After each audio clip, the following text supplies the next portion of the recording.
Speaker, it's good to see action finally being taken with regards to the atrocities being perpetrated in Xinjiang, and I would urge the Foreign Secretary to also take further steps in regards to the situation in Hong Kong.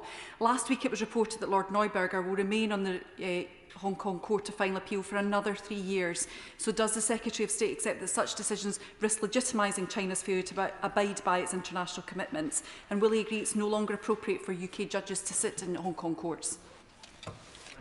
Can I thank the Honourable Lady? She raised a really important point, and I've had discussions not just with the Lord Chancellor but with the President of the Supreme Court on this.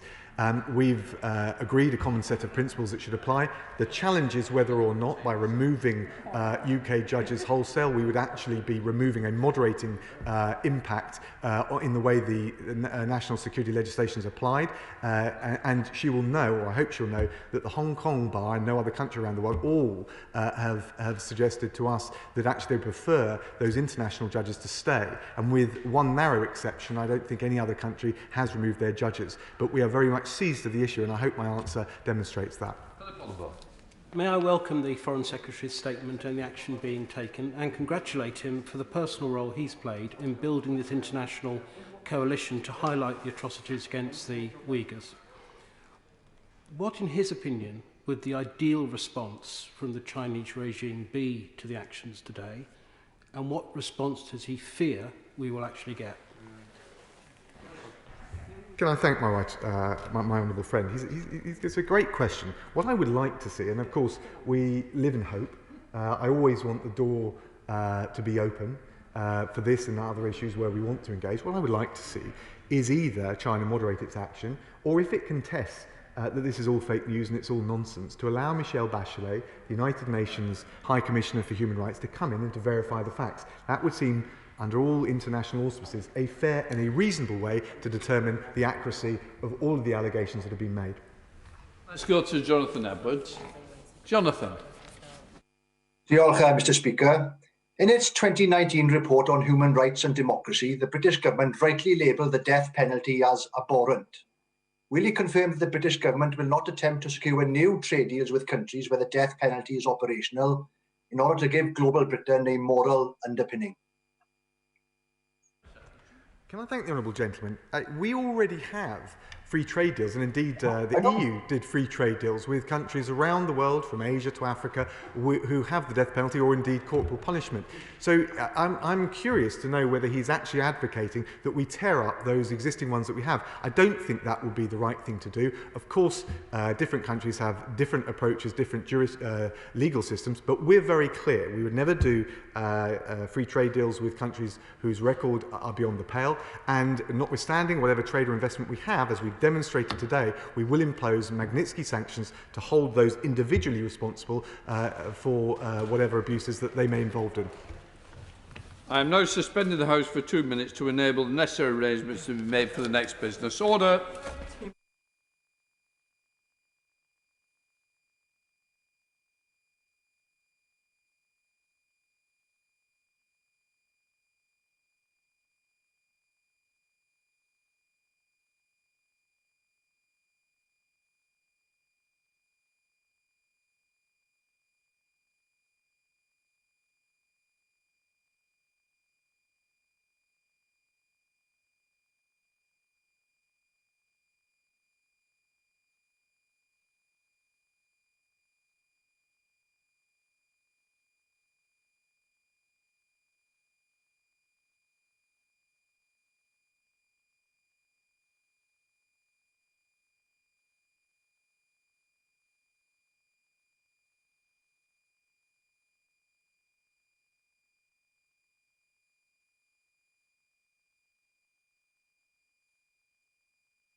Right, we now come to the second statement. I will call the Secretary of State for Defence, Ben Wallace. Secretary of State.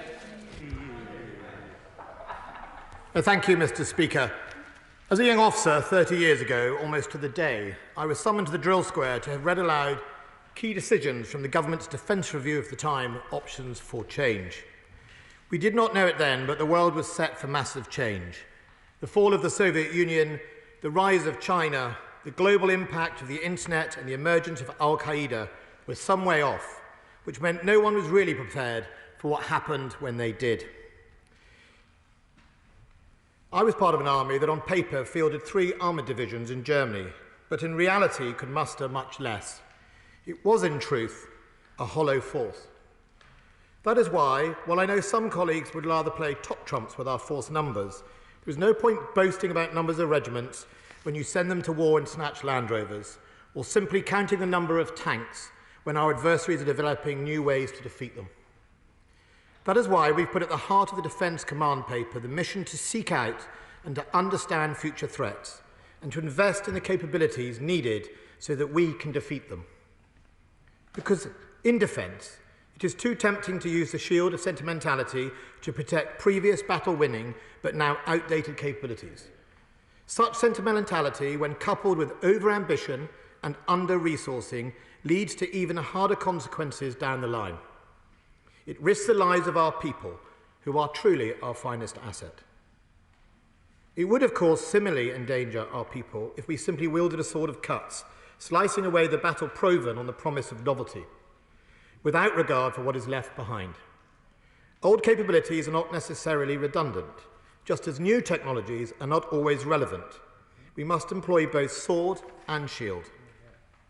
Because of those of us in government charged to defend the country, we have a duty to protect new domains, as well as continuing investment in the traditional ones, but always adapting to the threat, Mr. Speaker. History shows us time and time again that failing to do so risks irrelevance and defeat.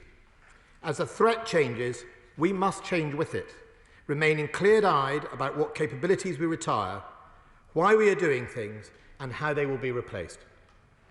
The Prime Minister's vision for the UK in 2030 sees a stronger, more secure, prosperous and resilient union, better equipped for a more competitive age as a problem-solving and burden-sharing nation with a global perspective.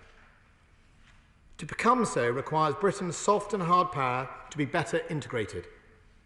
In this more competitive age, a golden Britain has no choice but to step up, ready to take on the challenges and shape the opportunities of the years ahead, alongside our allies and friends.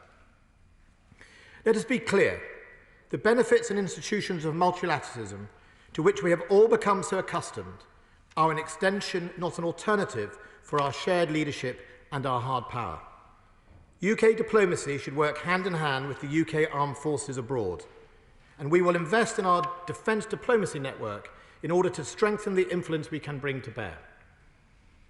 And at this point, Mr. Speaker, I wish to pay tribute to all our civil servants in the department and further afield in defence, whose professionalism and dedication is every bit as vital to UK security as all the other component parts of the defence enterprise. Likewise, in the past, we have been too tempted to fund equipment at the expense of our service personnel's lived experience. That is why, over the next 4 years, we will spend £1.5 billion on improving single living accommodation and £1.4 billion on wraparound childcare over the next decade.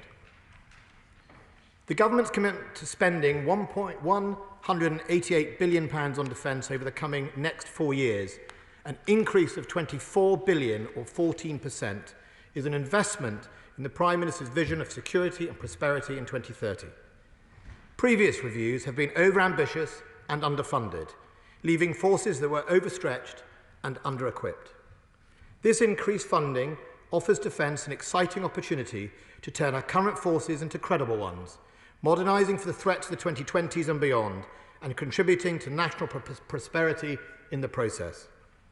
It marks a shift from mass mobilisation to information age speed, readiness and relevance for confronting the threats of the future. These principles will guide our doctrine and our force development.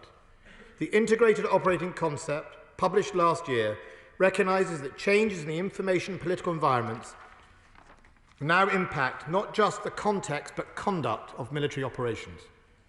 The notion of war and peace as binary states have given way to a continuum of conflict, requiring us to prepare our forces for more persistent global engagement and constant campaigning, moving seamlessly from operating to war fighting if that is required. The armed forces, working with the rest of government, must think and act differently. They will no longer be held as a force of last resort, but become a more present and active force around the world. Our forces will still be able to warfight as their primary function, but they also will have a role to play before and after what we traditionally consider as war, whether that is supporting humanitarian projects, conflict prevention and stabilisation, or United Nations peacekeeping. But technological proliferation, Mr. Speaker, use of proxies and adversaries operating below the threshold of open conflict means that the United Kingdom must also play a role in countering such aggressive acts. So the steps to sustaining UK leadership in defence must start with ensuring we are a credible and truly threat-orientated organisation.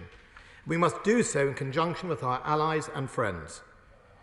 These reforms today will ensure that we continue to meet our NATO commitments on land and enhance our contributions at sea. As the second biggest spender in NATO and a major contributor across all 5 domains, we have a responsibility to support the Alliance's own transformation for this more competitive age. So today I'm setting out in this Defence Command paper the threats we are facing, our operating concept for countering them, and the investments in our forces that are required to deliver the nation's defences. That threat demands that we make the following investments and adjustments to the services. We have been a maritime nation for many, many centuries, Mr. Speaker, and it is vital that we have a Navy that is both global and powerful. The Royal Navy, because of our investment in the Type 26, Type 31 and Type 32, will by the start of next decade have over 20 frigates and destroyers. We will also commission a new multi-role ocean surveillance ship, which will protect the integrity of the UK's maritime zones and undersea critical national infrastructure. We will deploy new automated mine hunting systems, which will replace the Sandown and Hunt classes as they retire through the decade. The interim surface-to-surface guided weapon will replace the Typhoon missile, and we will upgrade the air defence weapon system on our Type 45s to better protect them from new threats. We will invest further to implement the availability of our submarine fleet and start development of the next generation of subsea systems for the 2040s. The Royal Marines will develop from being an amphibious infantry held at readiness to a forward-based, highly capable maritime for future commando force, further enabled by the conversion of a Bay-class landing ship to enable littoral strike. Our land forces have been for too long deprived of investment, and that is why over the next 4 years we will spend £23 billion on their modernisation. The British Army will reorganise into 7 brigade combat teams, 2 heavy, 1 deep strike, 1 air manoeuvre and 2 light, plus a combat aviation brigade. In addition, a newly formed Security Force Assistance Brigade will provide the skills and capabilities to build the capacity of partner nations. In recognition of the growing demand for enhanced assistance and our commitment to delivering resilience to those partners, we will establish an Army Special Operations Brigade built around the 4 battalions of the new Ranger Regiment. This new regiment will be seeded from 1 Royal Scots, 2 Prince of Wales Royal Rifles, 2nd Battalion Duke of Lancs and 4th Battalion the Rifles. Our adversaries set a premium on rapid deployability, so we will enhance the existing 16 Air Assault Brigade with an additional infantry unit supported by upgraded Apache attack helicopters. Together, they will create a global response force for both crisis response and warfighting. The 3rd Division will remain the heart of our warfighting capability, leading in NATO with 2 modernised heavy brigades. In order to ensure we are more lethal and better protected, they will be built around a modern armoured nucleus of 148 upgraded Challenger 3 tanks, Ajax armoured reconnaissance vehicles and the accelerated introduction of Boxer armoured personnel carriers. As I have repeatedly said, recent lessons from conflicts in Libya, Syria and the Caucasus have shown the vulnerability of armour.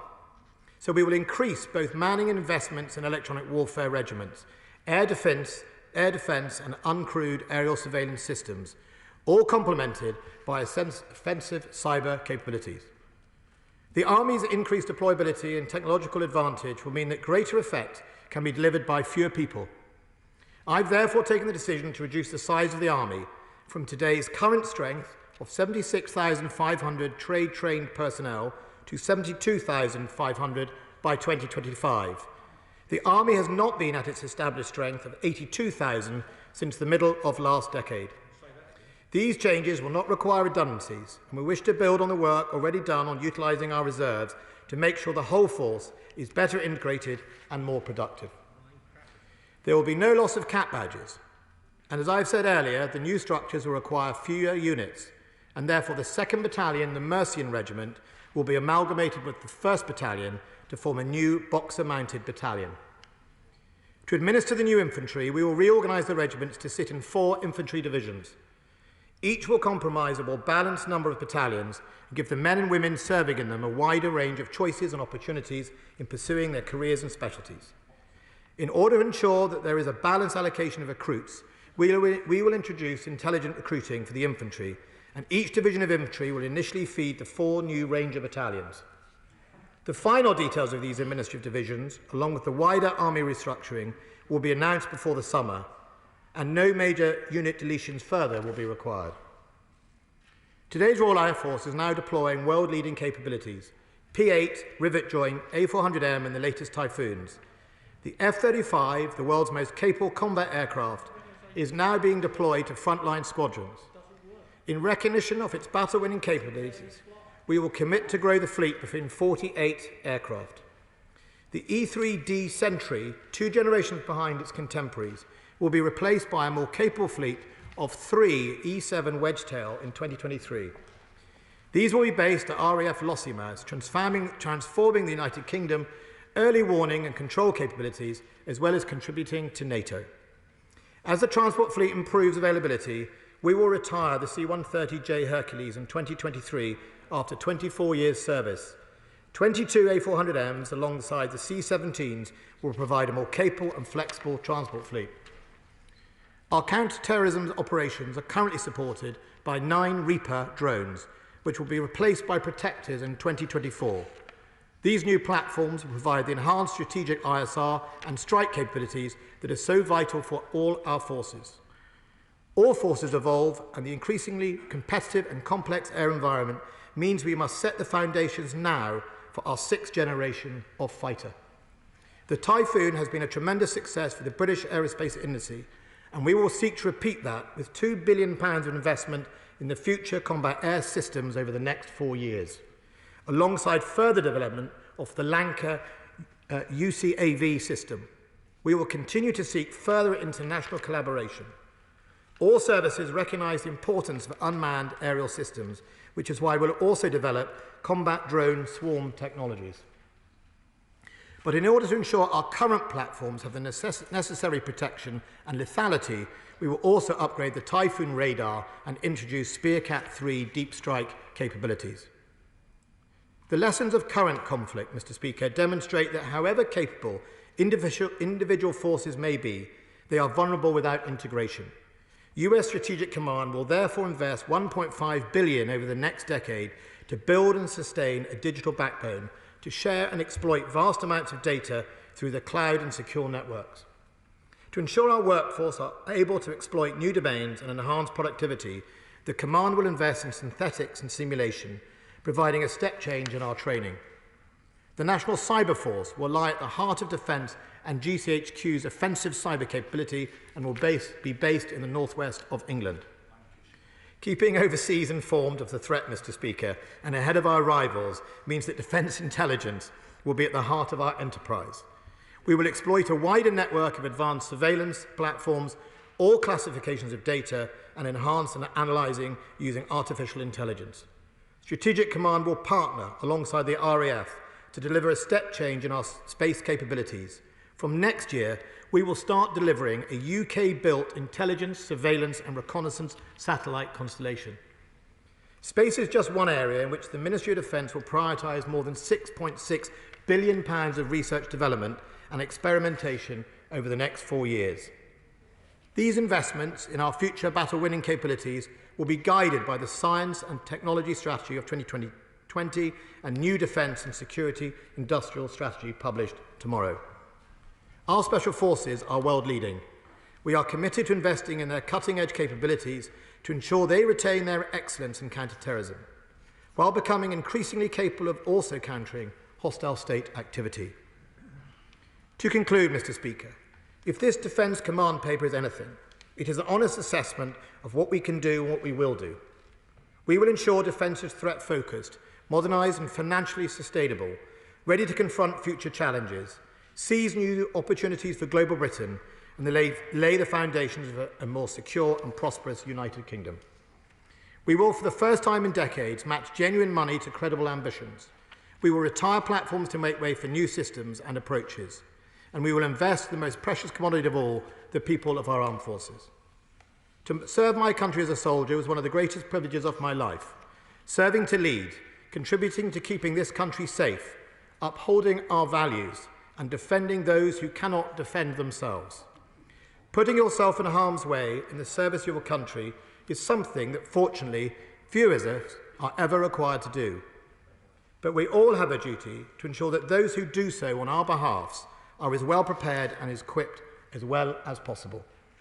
So the success of this Defence Command Paper should not be judged on the sophistication of its words, but on the implementation of its reforms, and ultimately on the delivery of its capabilities into the hands of the men and women of the armed forces. It is they who keep us safe, Mr. Speaker, and will continue to do so in the years ahead. It is to them, their families, and all those across defence that we owe it to make this policy into a reality. The work to do has only just begun. Thank you. We now come to the Shadow Secretary of State, John Healey. Thank you, Mr. Speaker. Can I thank the Secretary of State for the advance copy of his statement and the advance copy of the White Paper a little earlier. Though I believe, Mr. Speaker, that the House will share my dismay that so much of the content of this White Paper had been given in advance to the media over the last week, despite your warning to the House and to the Defence Secretary last Monday. Our forces deserve better. Public and Parliament deserve better. This defence review, Mr. Speaker, could not be more important. Last year we were promised, and I quote, the most radical reassessment of the UK's place in the world since the end of the Cold War. We need just that. The integrated review last week confirmed, and I quote, state threats to the UK and our allies are growing and diversifying. And the Secretary of State was right in the Defence Review today to detail grey zone warfare, terrorism, climate change, organised crime, which mean that the threats to our national security and to international stability are becoming less conventional, less predictable, more continuous. We need this reassessment, Mr. Speaker, because the last two Conservative defence reviews have weakened the foundations of our armed forces. Cut our full-time armed forces by 45,000, cut the defence budget by £8 billion, cut critical defence capabilities and upgrades largely to deal with budget pressures. Now, the Prime Minister promised an end to this era of retreat. The Defence Secretary pledged this review would be different. Yet I fear this Defence Review is set to repeat many of the same mistakes. The strength of our armed forces cut again. Crucial military capabilities cut again. Plans to complete a full overhaul of the Army, 10 years' time, again. So how, can I say to the Secretary of State, does the government square this circle? The threats to Britain are increasing, our forces will be forward deployed further from home, yet this is a plan for fewer troops, fewer ships, fewer planes over the next few years. Now, our armed forces are rightly respected worldwide for their professionalism and their all-round excellence. But size matters. Our full-time forces are already nearly 10,000 below the strength that ministers said in 2015 was needed to meet the threats Britain faces. And the Defence Secretary goes further today, confirming the Army alone will have its established strength cut by 10,000 to just 72,500 over the next 4 years. How can the Secretary of State argue that these deeper cuts will not limit our forces' capacity simultaneously to deploy overseas, support allies, maintain strong national defences, and also reinforce domestic resilience, as they have been helping our country through the recent COVID crisis? What does he say to the ex-Chief of the Defence Staff, General Sir David Richards, who recently said further cuts to the Army would mean the UK was, I quote, no longer taken seriously as a military power, and that this would damage our relationship with the US and our position in NATO? And what does the Defence Secretary say to each and every voter who heard the Prime Minister say at the launch of the Conservatives' 2019 election campaign, I quote, we will not be cutting our armed forces in any form. We will be maintaining the size of our armed services? Mr. Speaker, we welcome the plans announced today for cyber, for space, for defence science, for artificial intelligence, for the next generation of fighter jets. But these new technologies may take years to come on stream. So this is a plan for cuts now with a promise of jam tomorrow. Let me ask the Defence Secretary a series of questions. When will the warfighting division, promised in 2015, finally be battle ready? When will we have enough British F-35 jets to fly from our aircraft carriers? Will there be any short-term cut in anti-submarine warfare capabilities? How will the new Rangers Regiment be recruited? Where will it be based, and when will it be fully operational? Will the plans for the combat service support battalions mean any reduction in the number of Army medics? And finally, just to say to the Secretary of State, wasn't going to raise this, but on funding for the single living accommodation, the Secretary of State has said today, as the MOD has told the NAO, that the plans for 1.5 billion over 10 years, but the white paper says 1.3 billion on page 36.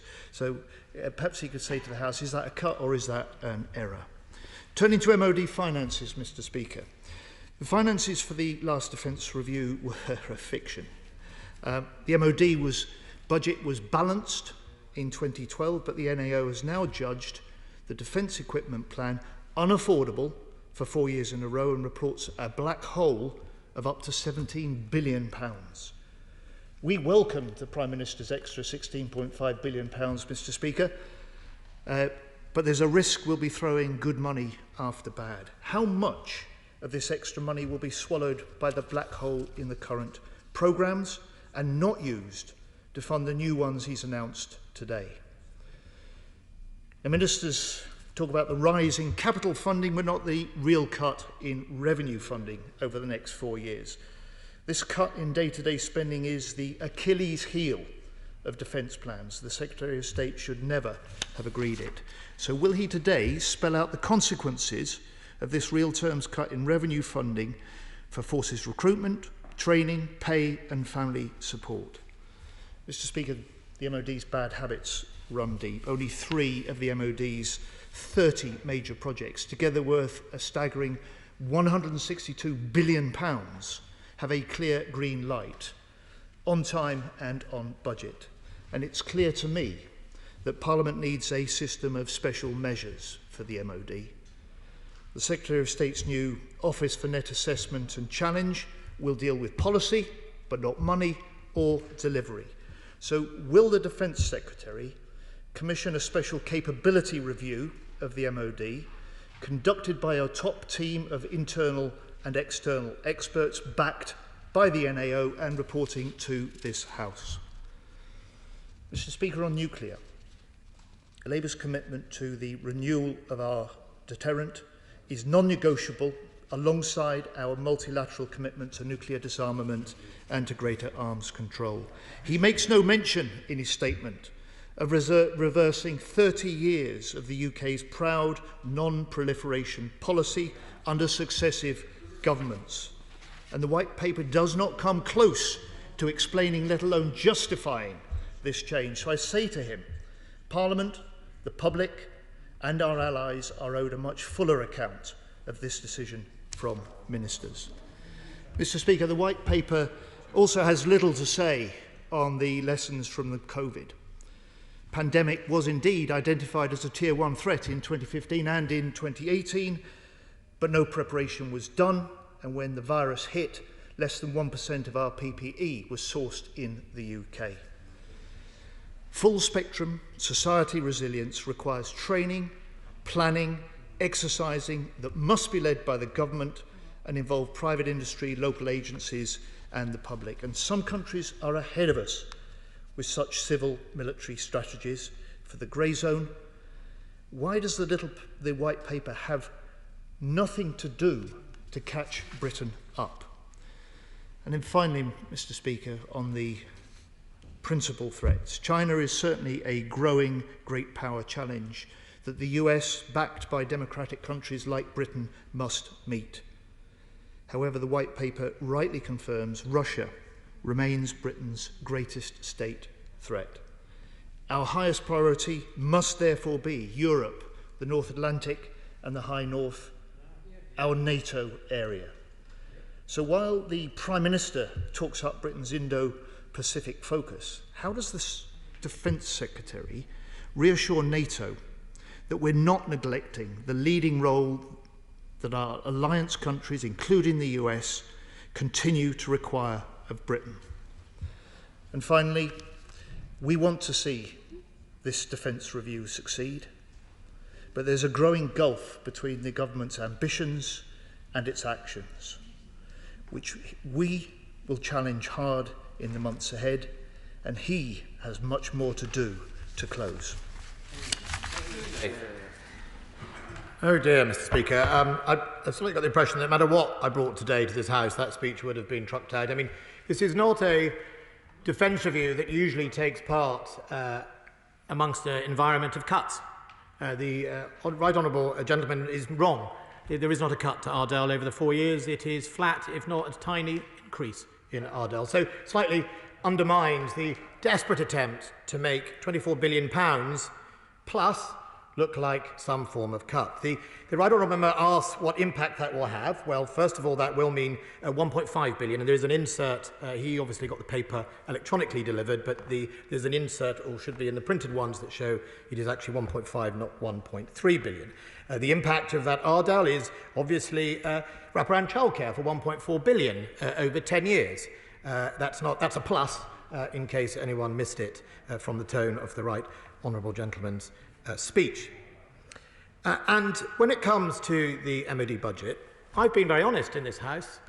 I would admit the role former Conservative governments have taken in defence reviews. I have never once heard the right honourable gentleman opposite at all own up to admit that the government he served in produced the 2010 NAO audit report that showed £38 billion of overspend. I've never heard £3 billion in the last year. I've never heard the members of that department themselves, the honourable gentleman shouting from his secondary position, himself was a minister in the Department of Defence. I've never heard them come and say, under our government, we delivered lots of regiments, but we delivered our soldiers into snatch Land Rovers. I've never had that government, those members of that party, come and say, with some sense of apology or humility, that they went to war with soldiers ill-equipped, ill-trained and unable to often make the peace. That's important. That's really important. Because behind all this, Mr. Speaker, are the men and women of our armed forces, and that's why what this tries to do is strike the balance between our ambition, the funding, and looking after those people. We are all ambitious in defence to do more around the world, but if I let my enthusiasm get away with me, I would end up hollowing out the equipment the men and women of the armed forces have. And that is no legacy to leave those people. It's also why, in this blueprint for a future force, we are setting out almost two parts of forces. Forces for warfighting and forces to prevent conflict or help rebuild countries afterwards. Because what we know is you can win the conflict because you usually do it with allies. You can deploy your armoured divisions or brigade, and the right honourable friend is wrong. In Telic 1, it wasn't actually a division. It was 2 armoured brigades, 1 a 16 commando and 3 commando brigade that deployed. A Russian armoured division has 3 brigades. Well, if you want to see what happened to a Russian armoured division, Mr. Speaker, look what happened in Syria in the weeks last year when 172 tanks were wiped out by Turkish UAVs. I wonder what comfort that would have been to the 3,000 Syrian soldiers who no doubt thought, fighting for the wrong regime, however, but no doubt thought that somehow their mass gave them protection. But, Mr. Speaker, they weren't Russian. Mr. Speaker, after the war, in China, Russia war, I think it was, a British officer went to observe and saw the machine gun being used for the first time. His report back said, they're not British, we don't need the machine gun. And the rest, Mr. Speaker, was history. And therein lies the fault and the fallacy of defence reform. If you wrap yourself in sentimentality, what you get is a betrayal of the men and women who go to fight. To some other points that the Right Honourable Member raised, we are going to go beyond the 48 F-35 fighters and we will continue to purchase them until we have decided whether we have the right numbers to continue. At the moment, we are on track to deliver the squadrons required as planned and man our aircraft carriers. There will be no reduction in combat medics as a result of these reorganisations. Him and I both know the importance, Mr. Speaker, of the role they have played in COVID, and indeed they are a key enabler that will not only be useful for ourselves, but also in those areas when it comes to conflict prevention and winning the peace. Mr. Speaker, when it comes to the nuclear deterrent, we do not believe that the changes to the number of warheads in any way breaches the Nuclear Proliferation Treaty, and that is also advice backed up by the Attorney General. Of course, if the Right Honourable Gentleman is correct about his party's newfound love of the nuclear deterrent since his previous leader, or indeed since the Shadow Foreign Secretary herself voted against renewing it, then he will of course agree with me that if he is going to have a nuclear deterrent, it should be credible. Otherwise, it would just be a massive waste of money, which I know the member from the Scottish Nationalist Party predictably was going to say. I do remember the former leader of the Labour Party, I think, suggesting to the good people of Barrow that they would be allowed to continue to make submarines and maybe use them for tourism purposes instead. Maybe that is the true version of the Labour Party's manifesto on defence. Mr. Speaker, I would take on board many of the criticisms and the charges by the Right Honourable Gentleman opposite if he came to this House with a mea culpa about his own government's role in producing defence reviews over time that were both over-ambitious and underfunded. If he accepted that when we over-sentimentalise our armed forces or avoid to take the tough decisions, the people that suffer in the end are actually the men and women of those armed forces. And if he came here to acknowledge that the men and women of the armed forces that I served with, some of whom who perished in things like snatched Land Rovers, did so because in the end we overstretched, underfunded, and failed to recognise that the best thing to be is an honest, well-funded armed forces, but we don't overstretch and we're not over-ambitious, Mr. Speaker. Chair of the Select Committee, Tobias Selwood. Thank you very much, Mr. Thank you very much, Mr. Speaker. With your indulgence, could I just pay tribute to PC Keith Palmer, who was killed on this day 4 years ago. Mr. Speaker, there's much to welcome in this command paper here today, and the Defence Secretary is congratulated for advancing our force structure, for investments in cyber, SF and autonomous platforms. But they come at a huge price to our conventional defence posture, with dramatic cuts to our troop numbers, tanks, armoured fighting vehicles and over 100 RAF aircraft, including fast jets and heavy lift. Cuts which, if tested by a parliamentary vote, I don't believe would pass. Why? Because the government's own integrated review paper spells out in very clear language how dangerous this next decade will be, more so than in the Cold War, where defence spending was plus 4% GDP. Today, we face multiple complex threats to our security and our prosperity, yet our defence spend remains at a peacetime level of just 2.2%. Mr. Speaker, with international rivalry increasing, Western influence on the retreat, we must wake up to how dangerous the next decade will be. Is it not the time to increase the defence budget to 3%, so these dangerous cuts to our conventional hard power can be avoided? Mr. Speaker, asking any Defence Secretary, any in history, if he would like to support an increase in his budget is only usually going to get one response. The reality is, Mr. Speaker, I am dealing with the budget that I believe is incredibly generous compared to my other colleagues and other departments in the middle of this pandemic. Indeed, many people object to the increase in defence budget. It is a defence budget big enough, Madam Deputy Speaker, to allow me to both fix the issues of the past and invest in modernisation. I understand my right honourable friend's concerns, and I think my answer to him would be about ambition. How ambitious do we want to be? How ambitious and how global do we wish to be? I don't believe that our security is at threat by this document. I think it puts a very good foundation of our homeland security. So what comes next is how much do we help our friends around the world and what ambition we have for that. I can give him the assurance that number one, and I'd say also to the right honourable gentleman opposite, of our defence priorities is our commitment and membership to NATO, because that coalition, that part of the world, the Western Europe and the Atlantic is of course key to our very own security, and that comes first, as does our nuclear deterrent for us in this side of the House as being our guarantor for security from aggressive states. And that may be where he and I will disagree, and we will no doubt explore it during the Defence Committee meetings about to what extent our ambitions are matched. I feel that where we are today, that we can match our ambitions with this defence paper. But as I've always said in this House, if the threat changes, then we should be always prepared to change with it. I cannot say what will happen in 2035. I cannot say what will happen even further out from there. And that's why I think at the heart of this paper is something that him and I do strongly agree, that it should for once be threat-driven. That should drive what we buy. That should drive how we equip our people. That should drive what we do. We are determined to do it, and as Defence Secretary it is my job to provide the rest of government, the Prime Minister and the National Security Council, the range of options and range of tools to allow them to follow those ambitions. Call the SNP spokesperson, Stuart Malcolm MacDonald. Thank you, Madam Deputy Speaker. Can I thank the Secretary for advance sight of both the paper and his statement, and apologise to him for the difficulties we had trying to get each other on the phone earlier.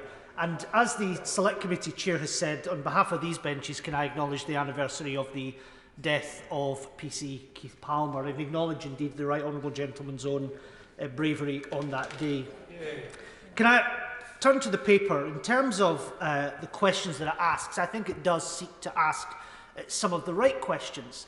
And I can see within the broader context of the integrated review and what the Minister is going to no doubt reveal to us tomorrow, where the government is trying to go. The problem we have with it, Madam Deputy Speaker, is that it comes to some of the wrong conclusions, not least, and let me be unequivocal on this, in terms of the increase in the nuclear stockpile. We think that's an expensive folly that should be cancelled with immediate effect.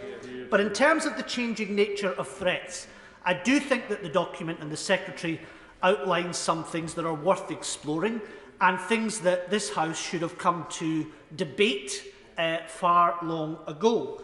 Indeed, when it comes to, for example, the investment in research as far as space is concerned, that's something that we welcome, not least because my own city of Glasgow produces more satellites than anywhere else in the United Kingdom.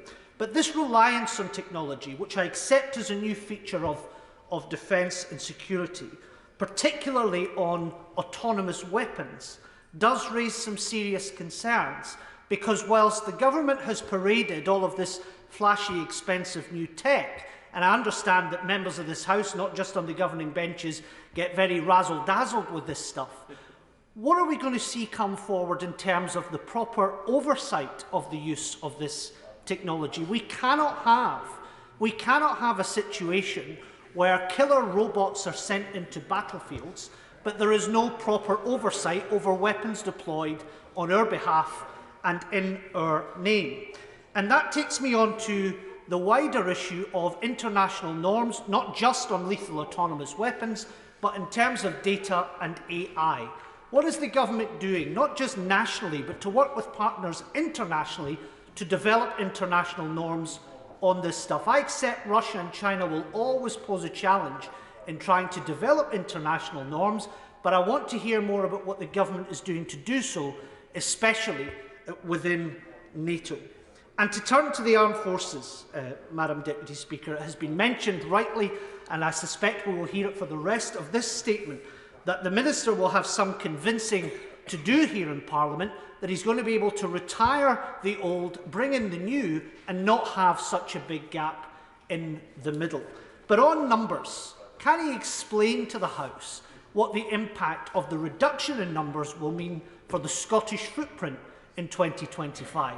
I think I've raised them with it continuously over the last few defence questions, that the 12,500 promise made 7 years ago to Scots has never been met, so we can now assume that as far as those numbers are concerned, it's going to be even further from the promise made by his own party ahead of the 2014 referendum. Not just a breach of that promise, but a breach of his own manifesto commitment. And I accept he's trying to clear up a lot of what his predecessors have done. Indeed, I can partly commend him in being honest with the House on it today. But he does have some convincing to do, not just here, but back in communities that he himself knows well. And can I ask, Madam Deputy Speaker, when will we see something brought forward on terms and conditions for the armed forces? What we want to see is a pay increase for members of the armed forces. We know that 4 in 10 serving personnel don't believe their pay properly reflects their work, and it's work that all of us in here admire. Indeed, I see it in my own constituency during the COVID pandemic in Castlemilk, where we have the vaccination and testing centre there.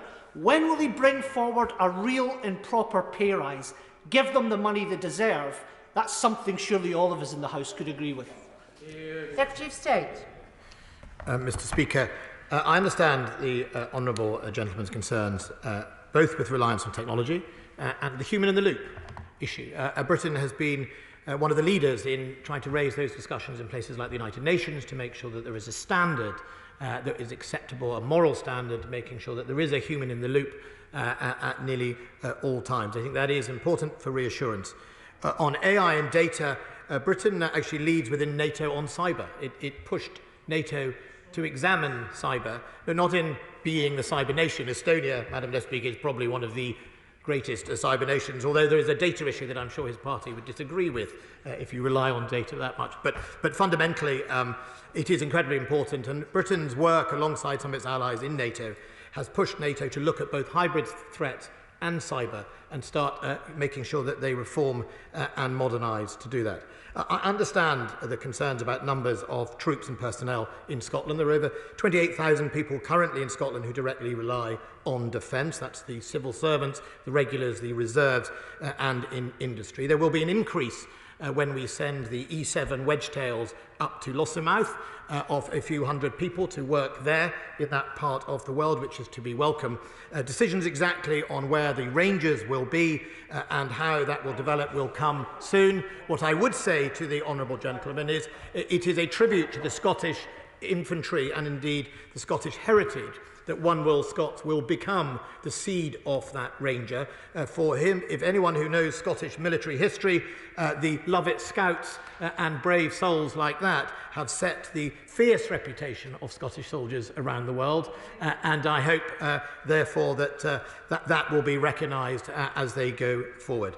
On pay and allowances, I have started a process of reviewing allowances. What I can tell you on the allowances I've already signed off, I chose to protect the lowest paid at the expense of the highest paid, which I'm sure, well, I am not a socialist. I wouldn't be surprised if the honourable member might be. Well, he might not be.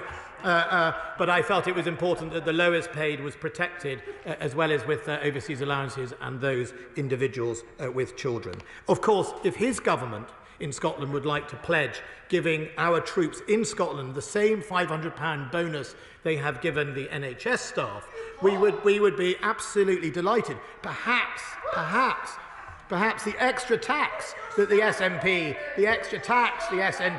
layer. I tell you what, Madam Deputy, maybe the honourable gentleman has an opportunity here. I'll do a deal with him. If you cover for 1 year the extra money we pay to mitigate the tax burden that falls on Scottish soldiers, for 1 year, we shall pass that on to them. Would he like to do that now? He has a chance, Madam Deputy Speaker. He has a chance. Oh, I think the Scottish Nationalist Party are busy spending all that money on lawyers, Madam Deputy Speaker. OK, we're now going to Philip Dunn via video link. Philip Dunn. Thank you, Madam Deputy Speaker. I welcome the clarity of my right honourable friend's statement today, and I look forward to the publication tomorrow, the Defence and Security Industrial Strategy alongside it, which provides, I hope, a degree of coherence, which will be very welcome to all those involved in supporting our armed forces. In light of the necessary decision to proceed with upgrading the warhead for the strategic deterrent, can my right honourable friend explain to the House the rationale for increasing the number of warheads during the transition from one system to the next?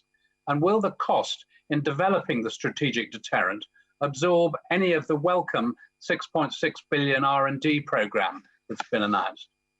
Secretary of State.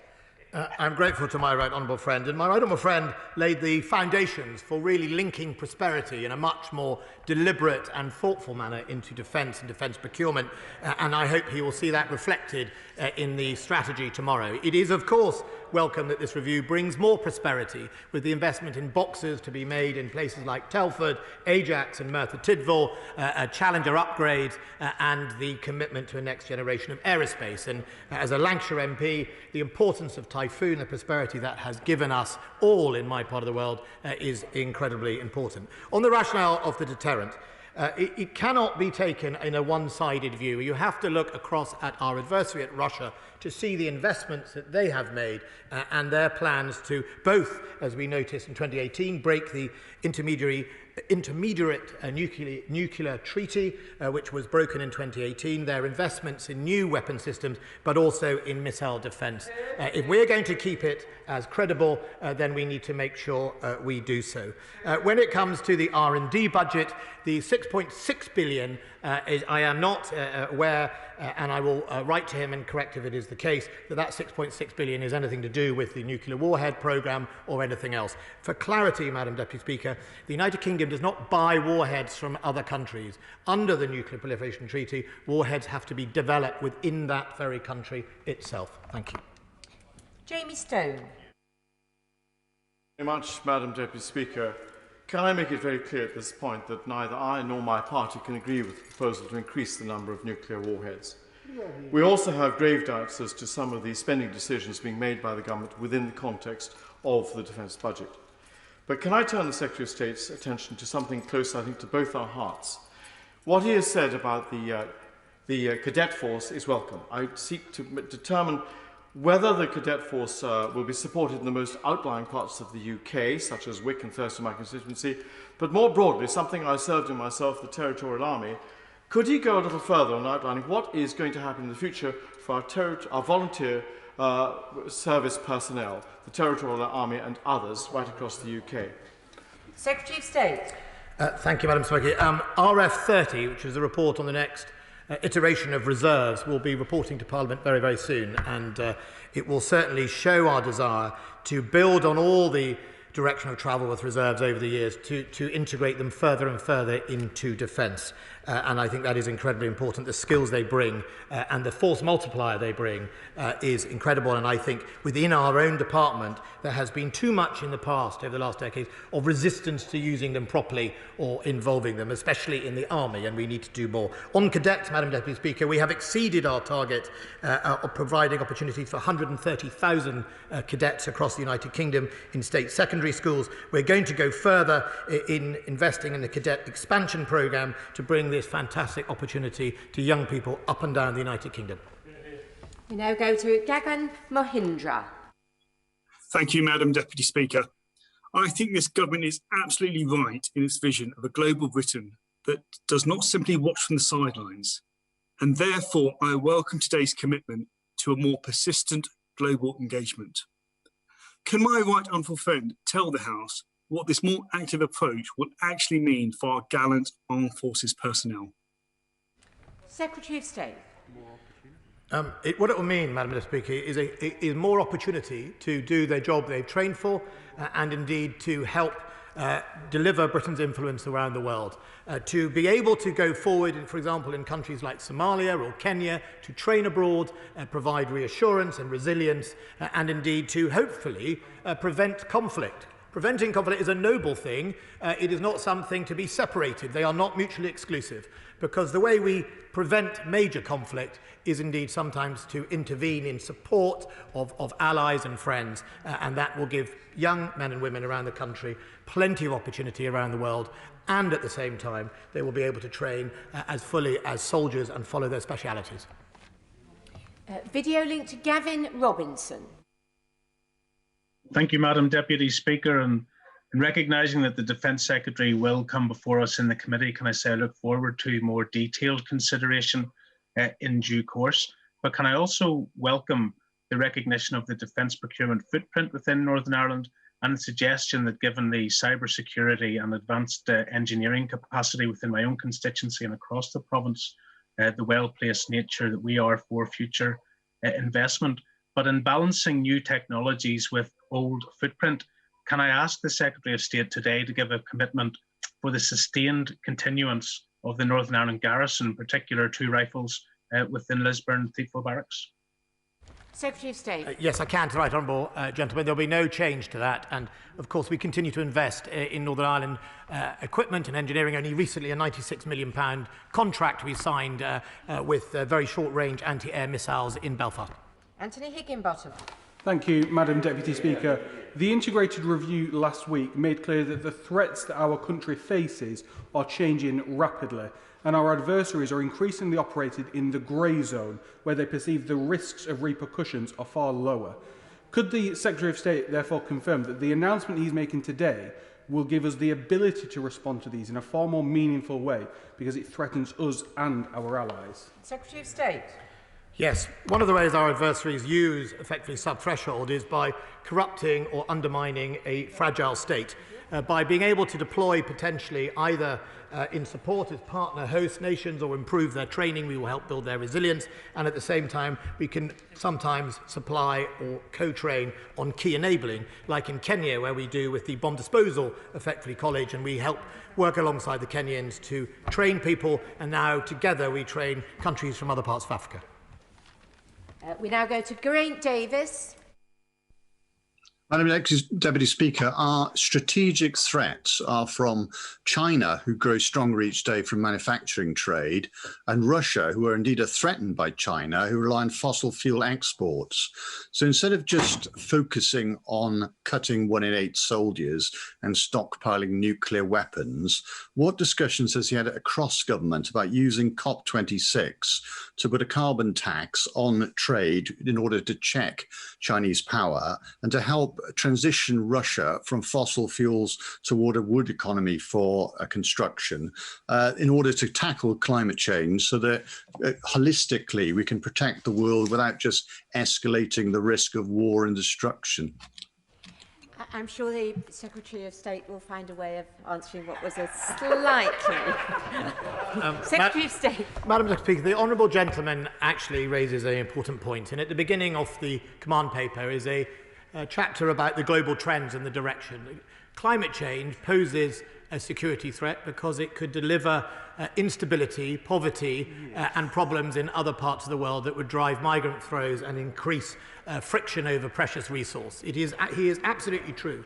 And he is also right, Madam Deputy Speaker, to point out that one of the ways we are going to tackle our security threats is across the whole of government, working together to deal with them. The solution for climate change is obviously going to be, the direction of travel on it at COP26.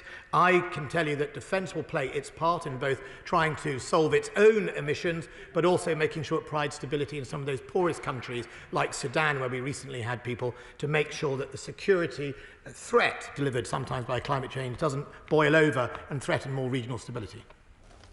Very good. We now go to Richard Holden. Thank you very much, Madam Deputy Speaker, and I welcome the commitment of my right honourable friend to innovation, to the economy, and also in generating the great high-skilled jobs right across the UK, like those at Cook's in Stanhope in County Durham, where we make the tracks for all of Britain's armoured vehicles. I'd really like the Secretary of State to come and visit to see some of the innovative work that they're doing as our tracked vehicles maintain as part of the armed forces for the very significant future. Secretary of State. Yes, I'd be delighted to come and visit. we are investing in upgrading our Challengers, and I'd be very keen to come and see and Ajax how they do the engineering. We now go to Rachel Maskell. Thank you, Madam Deputy Speaker. The Government has frequently confirmed its commitment to the Non-Proliferation Treaty, which it recognises, and I quote, plays an unparalleled role keeping the world safe and containing the nuclear arms race. But this Government is now feeding, not ameliorating, nuclear risk. Will the Secretary of State publish the detail in the Attorney General's advice as to why he is seeking to break yet another international agreement, undermining our legal position, and rather than cutting nuclear warheads, as is his obligation, is increasing them by 44%. Secretary of State. Madam Speaker, first of all, you will know, having been in this House for many years, that governments do not publish Attorney General's advice. However, what I can say is we do not believe in any way we are breaking the Nuclear Proliferation Treaty, and what we really need to do is make sure that we absolutely maintain a credible deterrent. Video link to Sir Bernard Jenkins. Thank you, Madam Deputy Speaker. May I thank my right honourable friend for his Defence Command paper, which I broadly welcome, and welcome in particular the integrated review, which looks forward to the modern threats that we face and embraces the capabilities we need to develop to meet those threats. When it comes to the nuclear deterrent, can we remember that this is a bipartisan policy which has been supported by both sides of the House until now, and that we want to maintain that consensus. So can I echo what has been said about the need for discussion and exploration of why we need to increase the cap on the number of warheads, because I'm convinced that we need to maintain a credible deterrent, and I'm sure the government wouldn't be doing this unless there were very strong arguments for doing this to maintain the credibility of the deterrent. Chief State. Yes, Madam Deputy Speaker. Obviously, detail around development and use of nuclear warheads and indeed deployment of them is a very sensitive subject. However, I will see what I can do to provide further briefing to honourable members and indeed to specific committees if that is a better way to furnish more detail in a secure environment. Video link to Marion Fellows. Thank you, Madam Deputy Speaker. As the UK government announces billions more for Trident, while my constituents are being forced to turn to food banks, another poll, this time by BMG Research, has found again that the majority of Scots want independence. Does the Secretary of State really think that prioritising yet more weapons of mass destruction on top of the billions already being spent on it is doing the so-called union any favours when NHS workers and service personnel salaries are either stagnant or being cut? Secretary of State. I'm not quite sure, Madam Deputy Speaker, whether the Honourable Lady now belongs to a party that does want to belong to NATO or doesn't. If they do want to belong to NATO, which I think is their current position this week, then of course it is a nuclear alliance, and therefore she is tacitly accepting the existence of the defence provided by nuclear weapons. So there's a sort of sleight of hand there, Madam Deputy Speaker, and I think she should also know that despite the polls, the last actual vote on being a member of the United Kingdom, the people who wanted to stay in the United Kingdom in Scotland won, and it wasn't for another generation. The Chairman of the Intelligence and Security Committee, Dr. Julian Lewis. Thank you, Madam Deputy Speaker. Regarding the threats from Russia and Communist China, will my right honourable friend acknowledge that conflict in the grey zone is the modern equivalent to the old Cold War? In both cases, hostile moves were deliberately kept below the threshold for open warfare. So does he accept that those who warn against Cold War containment policies should seriously reflect and reconsider their position? Secretary of State. I think my right honourable friend is very right about a lot of these things, that a number of activities take place below the threshold of violence or overt. They are unacceptable. They are carried out by China and Iran and other countries against this country and other countries. And that cannot be, people can't sweep that under the carpet, and we must take action against it. Sometimes we take it in an overt space, or through the Foreign Office calling out or attributing certain events like cyber and other things, but also that is why we are taking the capabilities to hand, where we too can reject or repel such actions in the grey zone. Kevin Jones. Can I first of all say to the Secretary of State, you should actually read the NEO report of 2010 into the deficit in 2010, because it was said it would be between 6 and 36 billion if you had flat cash. We didn't have that because in 2010 and onwards the defence budget was cut by 16%. But can I ask about the F-35? In the command paper it commits the government to the 48 jets we've already purchased, but no commitments for any further, just an aspiration. The Defence Secretary knows that you need 4 aircraft to provide one operational, so therefore that's at the current rate 12 aircraft available, i.e. 6 on each carrier or 12 on one and none on the other. Now I don't think that will be a great threat to the People's Liberation Army, but could he actually say when the numbers are going to be increased, at what cost? Or is it the case that what we're going to do with our carriers is only be able to deploy them if we do so with the US Marine Corps? Secretary of State. Madam Speaker, I have read the NEO report. In fact, I usually bring it to every parliamentary questions because the good thing about it, it shows that in the final year of the Labour government, they spent £3 billion without any idea whatsoever where they were going to get it from. It says it quite clearly in the executive summary. It's also the same government that said the carriers would cost £3 billion and they cost £6 billion. Well, that's a record not to be proud of. We don't recognise, Madam Deputy Speaker, the 4-to-1 ratio he's talking about, the F-35s. We will deliver the 48 F-35s to our forces by 2025, and we will continue, as it says in the paper, we will go beyond that number. Video link to Alexander Stafford. Thank you, Madam Deputy Speaker. I welcome the announcement that my right honourable friend intends to grow the UK fleet of frigates and destroyers so that Britannia will once again rule the waves. But can I ask my right honourable friend what impact he expects this to have on the Royal Navy's operational outputs and UK shipbuilding industry, and will those ships be built with good, strong Sheffield steel? Secretary of State. First and foremost, the key thing about our ships is to make sure they are available to use. As a Secretary of State Defence, you want them on the seas, able to project power and supporting our allies and friends. And one of the problems in the past, which goes back, Madam Deputy Speaker, to the issue of sort of over-ambition, underfunding, is we had lots on paper, but if you went to Portsmouth, you found them, and you still do, a number of them tied up in sorry state. This command paper will ensure that the new ships, and indeed the existing Type 45s and some of the Type 23s, will be more available, more deployed and more ready to help Britain. And the new ships, which are going to be made in the Clyde, in Rosyth and indeed the Clyde, part of the United Kingdom, where together collective defence provides jobs for thousands of people, and where possible we use as much British parts and equipment as we can do. Video link to Dame Diana Johnson.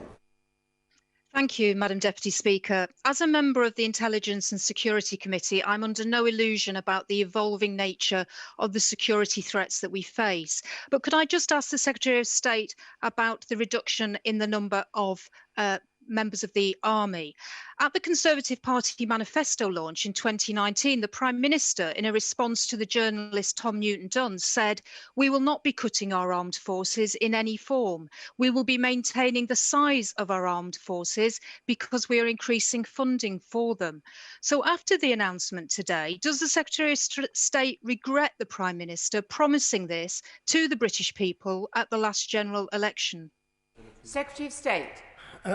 Madam Speaker, no, I don't. And if she wants to know one of the reasons why we have taken a slightly different position, it would be Operation Spring Shield, the Turkish incursion to northwest Syria. I ask her, perhaps, as she's a member of that committee, she should look at the impact of that type of change in tactics and use of technology on a conventional armoured force. And it became blatantly clear that unless we modernised and updated our land forces in a proper way, they would be deeply vulnerable to those type of future attacks. That's the responsibility I have, to protect the men and women operating that equipment so I can deploy them. I'm not going to take that lightly, and if that means I have to have a few less people to make sure they are better protected, better equipped and better deployable, but also more lethal, then that is a decision I would take, and I'm sure most members in this House would.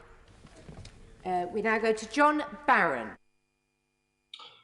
Thank you, Madam Deputy Speaker. And there is much to welcome in this statement. My only concern relates to some of the cuts in our conventional forces, because quantity still has a quality all of its own. No matter, for example, how potent a naval vessel, it cannot be in two places at once. But may I turn my right honourable friend to the importance of soft power in helping to avoid conflict in the first place, something I know he agrees with. What plans are there within this integrated review and command paper to increase resource investment in defence diplomacy as a means of increasing our soft power capabilities? Secretary of State. My right honourable friend and I completely agree on this matter. We are going to invest and increase the number of defence attaches around the world. We are going to invest in better comms for them. We've already started the process of improving their curriculum so they are better trained, more knowledgeable, and I've also instructed the Director of Defence People to make a separate career stream for those people so people can start junior and follow that all the way through till they become a professional in a certain part of the world, speaking the language, understanding the importance of inter-regional actions, and therefore really adding value and being able to complement the UK diplomatic effort and potentially other efforts around the world to provide that stability. So hopefully we're in early and we don't end up in a place where we have to go and fight the conflict when things have failed. We now go to Dan Jarvis. Thank you very much, Madam Deputy Speaker. The Defence Secretary has justified the decision to cut troop numbers because of evolving threats. But there's a hole in that logic. If the threat has changed so much, so quickly, what's to say it won't change again? Given the uncertainty, it seems unwise to cut the one thing that above all else gives us our edge, our people. I ask the Secretary of State to think again. Secretary of State. The honourable gentleman, I know, comes with good experience of the armed forces. And he will also know the real balance that you have to take, both as a leader and indeed now in this job as the Secretary of State for Defence, between, yes, people are our most important asset, but protecting them is our most important duty.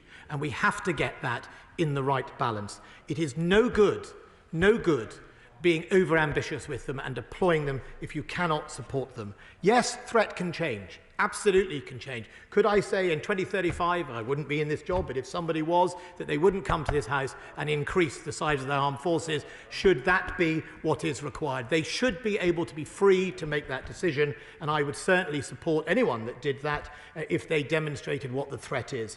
But threat goes up. Threat evolves, and we have been too slow in the past to follow the threat because instead we've been following either more shallow or promises that were never kept. Dr. Liam Fox. Thank you, Madam Deputy Speaker. Does my right honourable friend agree with me that there's been a lot of uninformed hysteria in reaction to the announcement that we are increasing the cap on our number of warheads? If we're going to have a nuclear deterrent, it has to be credible. And although I appreciate the sensitivity of the subject, with a number of warheads always having to be serviced, a cap of 180 was not credible in that, especially if we see the debate in context that the French have around 300 warheads, the United States 3,800, and the Russians 6,800, such that more than half the nuclear weapons in the world are Russian at a time when Russia has shown its aggressive intent on other countries. Secretary of State. My right honourable friend is absolutely... there's nothing I don't agree with what he has just said. Let's put it in context. We, of the declared nuclear powers, have the lowest stockpile. We need to keep it credible. I fully respect people that do not want a nuclear deterrent or in favour of unilateral disarmament. But if you are not, if you believe a nuclear deterrent has helped keep peace in this country and around Europe for 50 years, then we have to make sure it is credible. To not do so is to make a laughingstock of the whole thing in the first place. Richard Thompson. Thank you, Madam Deputy Speaker. I'm anxious to allow the Secretary of State a chance to expand on that. what exactly is the new threat or change to the strategic environment it is that the government considers requires a stockpile of 260 warheads rather than 180 in order to offer that minimum credible deterrent that was presumably offered before?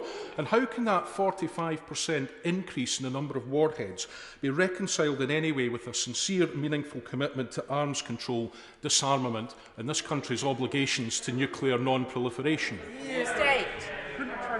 You achieve disarmament when two sides are both credible with what they're offering up. To offer up something that wouldn't be credible would mean you'd get taken to the cleaners and the other people would just carry on, especially with the completely unbalanced numbers of warheads around the world. Video link to Adam Holloway. Madam Deputy Speaker, firstly, can I congratulate the Secretary of State and his team on these forward-thinking and rather smart proposals? Does he agree with me that the opposition parties need to understand the reality of modern warfare, which is a shift towards the grey zone and high tech, where you can have thousands of tanks, but they're no use to you if the moment you deploy on the battlefield, your enemy destroys them? So perhaps the Secretary of State could arrange a briefing for the opposition parties on what happened to all those tanks in Syria, or what all those Armenian conscripts suffered from a modernised Azeri military, because they really don't seem to understand.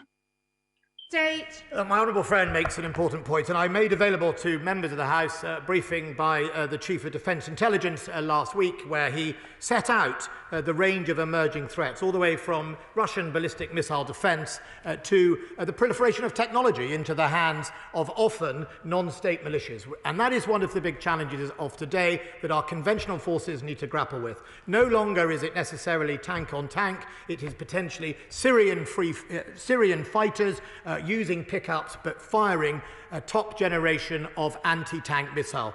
That is a game changer. We have to be able to deal with it. If we do deploy armour, we have to better protect it, or we have to find other ways with dealing it. It has been blatantly clear in the last 12 months in Libya, in Syria, in the Caucasus, that you are incredibly exposed on the battlefield if you can be found, even by some of the most low-tech weapon systems.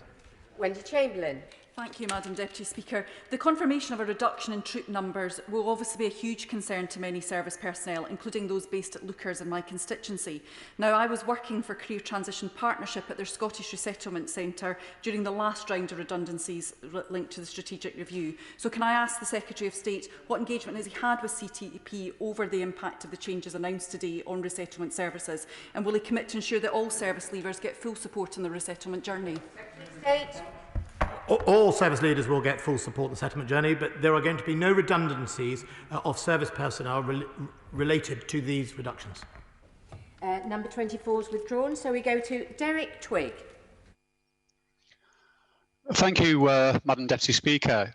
Can I say to the Secretary of State, he knows the Defence Committee has been briefed on the emerging threats and the change in technology of the last year or two on the battlefield. But he seems to be arguing that in order to modernise the armed forces, it's okay to reduce the numbers in it. And I would argue that actually we can have an increased armed force size and the new technology and the modernisation he's talked about. So can I ask him a specific question? Our special forces, as we know, are world class. In a reduced army, how is he going to maintain the calibre and quality of recruits to the special forces? Secretary of State. Well, first and foremost, when it comes to numbers, carriers used to take 1,800 members to crew it. Now they take 800. That is simply the direction of travel with automation and modern equipment. Tanks and armoured vehicles often now have less crews than they used to. That is a fact. That is just the way some of the equipment has developed. And therefore, of course, it is logical to understand that sometimes you need less people to achieve the same lethality, or even sometimes less people to achieve even more lethality. A battalion of the First World War is a very different battalion of today. And that is blatantly obvious to anyone who looks at defence capabilities. When it comes to special forces, two things I think will help in the recruitment of special forces: the development of a Ranger battalion and the future commando force, where we are going to increase the spending and training and equipment available to them, the basic training being around the areas that you might have seen the special forces doing 10, 15, 20 years ago will be a great sounding for it. And also we see that the reserve special forces regiments are becoming a very good recruiter for the regulars as well. Mark Francois. Thank you. The Defence Select Committee's very unsentimental report into army procurement recently concluded, this report reveals a woeful story of bureaucratic procrastination, military indecision, financial mismanagement and general ineptitude, which have continually bedevilled attempts to properly re-equip the British Army over the last 2 decades. Secretary of State's statement didn't mention the 400 million that's just been wasted by the cancellation of the Warrior upgrade. Taken with the Tracer programme and the FRES programme in here, that's nearly £750 million of British taxpayers' money wasted by the department for nothing. When will the Defence Secretary finally accept that procurement is the Achilles heel of the MOD? And whilst I wouldn't agree with Labour the whole department should be put in special measures, defence and equipment and support undoubtedly should, because it's a basket case, and until you solve it, the rest of the review is a waste of time. Secretary of State. Madam Deputy Speaker, I read that report. I think of reports I've read in my time. Well, I think I'll give it 1 out of 10, Madam Deputy Speaker. First of all, 4 members of that committee accumulated over a decade in the department that bought the armoured vehicles. No sense whatsoever about the irony of the criticism I've just heard from my right honourable friend. None at all. Of course, since I got in the department, the first thing I did was I committed to signing up Boxer, which hadn't been done, had sat on the shelf for a bit. I made sure we developed Box, signed it up, got it delivered, and it's going to be made in the United Kingdom in a partnership between BAE and Rheinmetall. I took decisions. He may not like the decisions about the Warrior upgrade programme. It had been, like he knows, wandering around for many years, including the years he was in the department, Madam Deputy Speaker. Tracer, if you will remember, as far back as I do, Tracer was cancelled by the United States, of which we had been a partner in the mid-90s. FRES, if you remember, and I'm sure he does, but it doesn't seem to appear in the report, was affected by the changes to the attacks on personnel by proliferation of basic anti-armour capability into the hands of the likes of the Taliban, and that is why FRES had to be up-armoured, changed in size, changed in scale. The threat changed. He might not have liked the consequence, but would I have rather, and I wasn't in that department, and I'm sure that would be his defence when he was in the department, would he have rather progressed with an inadequate vehicle where soldiers got killed, or took the decision to potentially cancel it and move on? The Boxer, well, in the Boxer, the thing is... We can't... I think yelling at each other is really not a good look. I think the Secretary of State has come to the end of his... we now go to Barry Shearman. Madam Deputy Speaker, can I bring a little bit of peace to the chamber by suggesting that what we all need is some stability in the Defence Department. I think the Secretary of State is the 6th Secretary of State since 2010. I come from an army background. My father and 2 brothers served in the British Army. I represent Huddersfield, where David and Brown Gears and other major defence manufacturers exist. But is the Minister aware that we want it all? We want the modern technology. I've always believed that we need an independent nuclear force. But thirdly, what I have consistently said to his predecessors since 2010, all of the other things we want, but at the end of the day, the Russians and the Chinese today will look at us going down to 72,000 men and women in our armed services, and they'll think we've run up the white flag. What's he going to say about that? Secretary of State.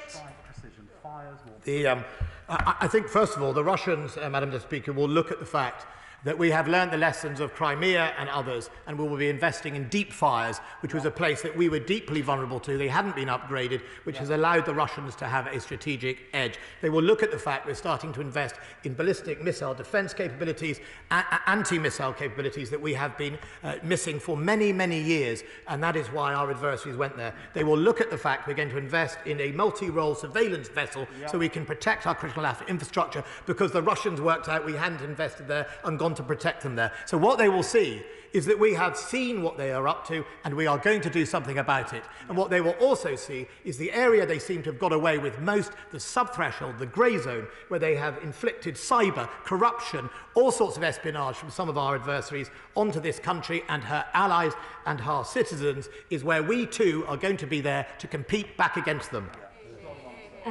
Now we do have another 12 questions to get through, and we've run rather over time already. So I would urge briefness. James Sunderland. Madam Deputy Speaker, while I am concerned about cuts to my own service and possible stretch, I do recognise that this is an excellent bit of work, and I commend my right honourable friend for the intellectual rigour that's gone into this modern and innovative paper. Given our increasing focus on expeditionary capabilities and our allies, notably in the Pacific, does my right honourable friend see any change to how we might operate east of Suez? Secretary of State. My honourable friend makes a really important point about the importance of how we operate in making sure we not only defend ourselves but project our influence. Being present is half the battle. Our adversaries know that, and we, for often too long, have remained here in the homeland and not necessarily been present.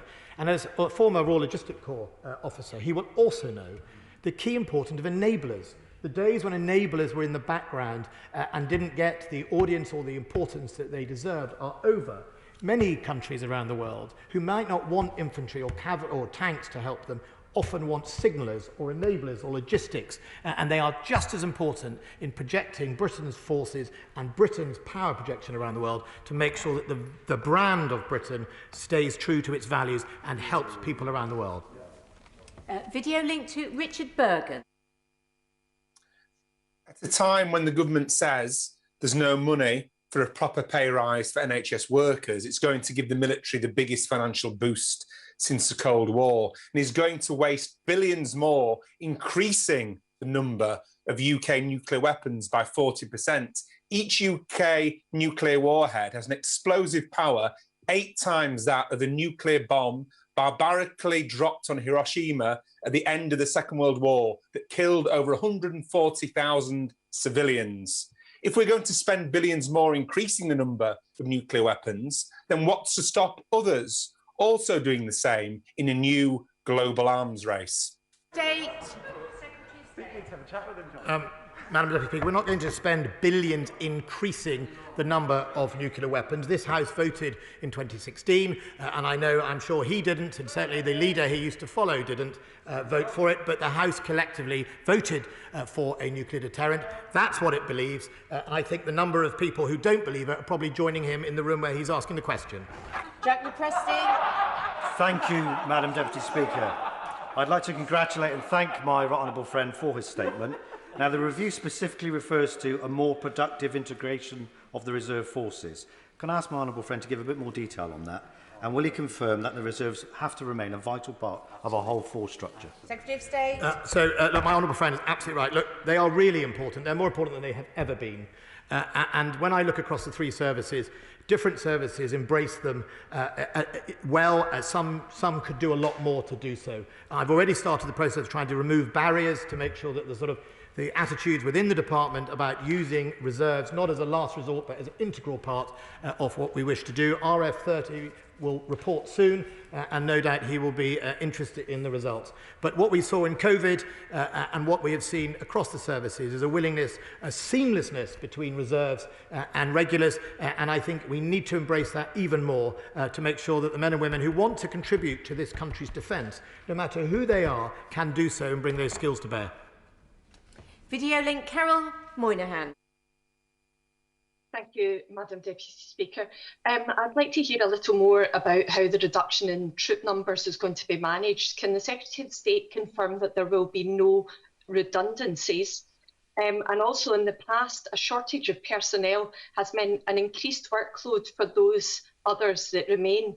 So how will he ensure that personnel are able to maintain a good work-life balance if they're having to carry out the work of more people? Secretary of State. Look, first of all, there will not be any redundancies from this. This can be managed over the next 5 years by reducing either inflow or by reducing inflow when you come to recruit. Secondly, to make sure people aren't overburdened, we're going to apply intelligent recruiting, which will allow people greater choice when they arrive at the recruit centres or indeed at training to make sure that units that are undermanned are properly in receipt of enough people to do so. Yes. Mark Pritchard.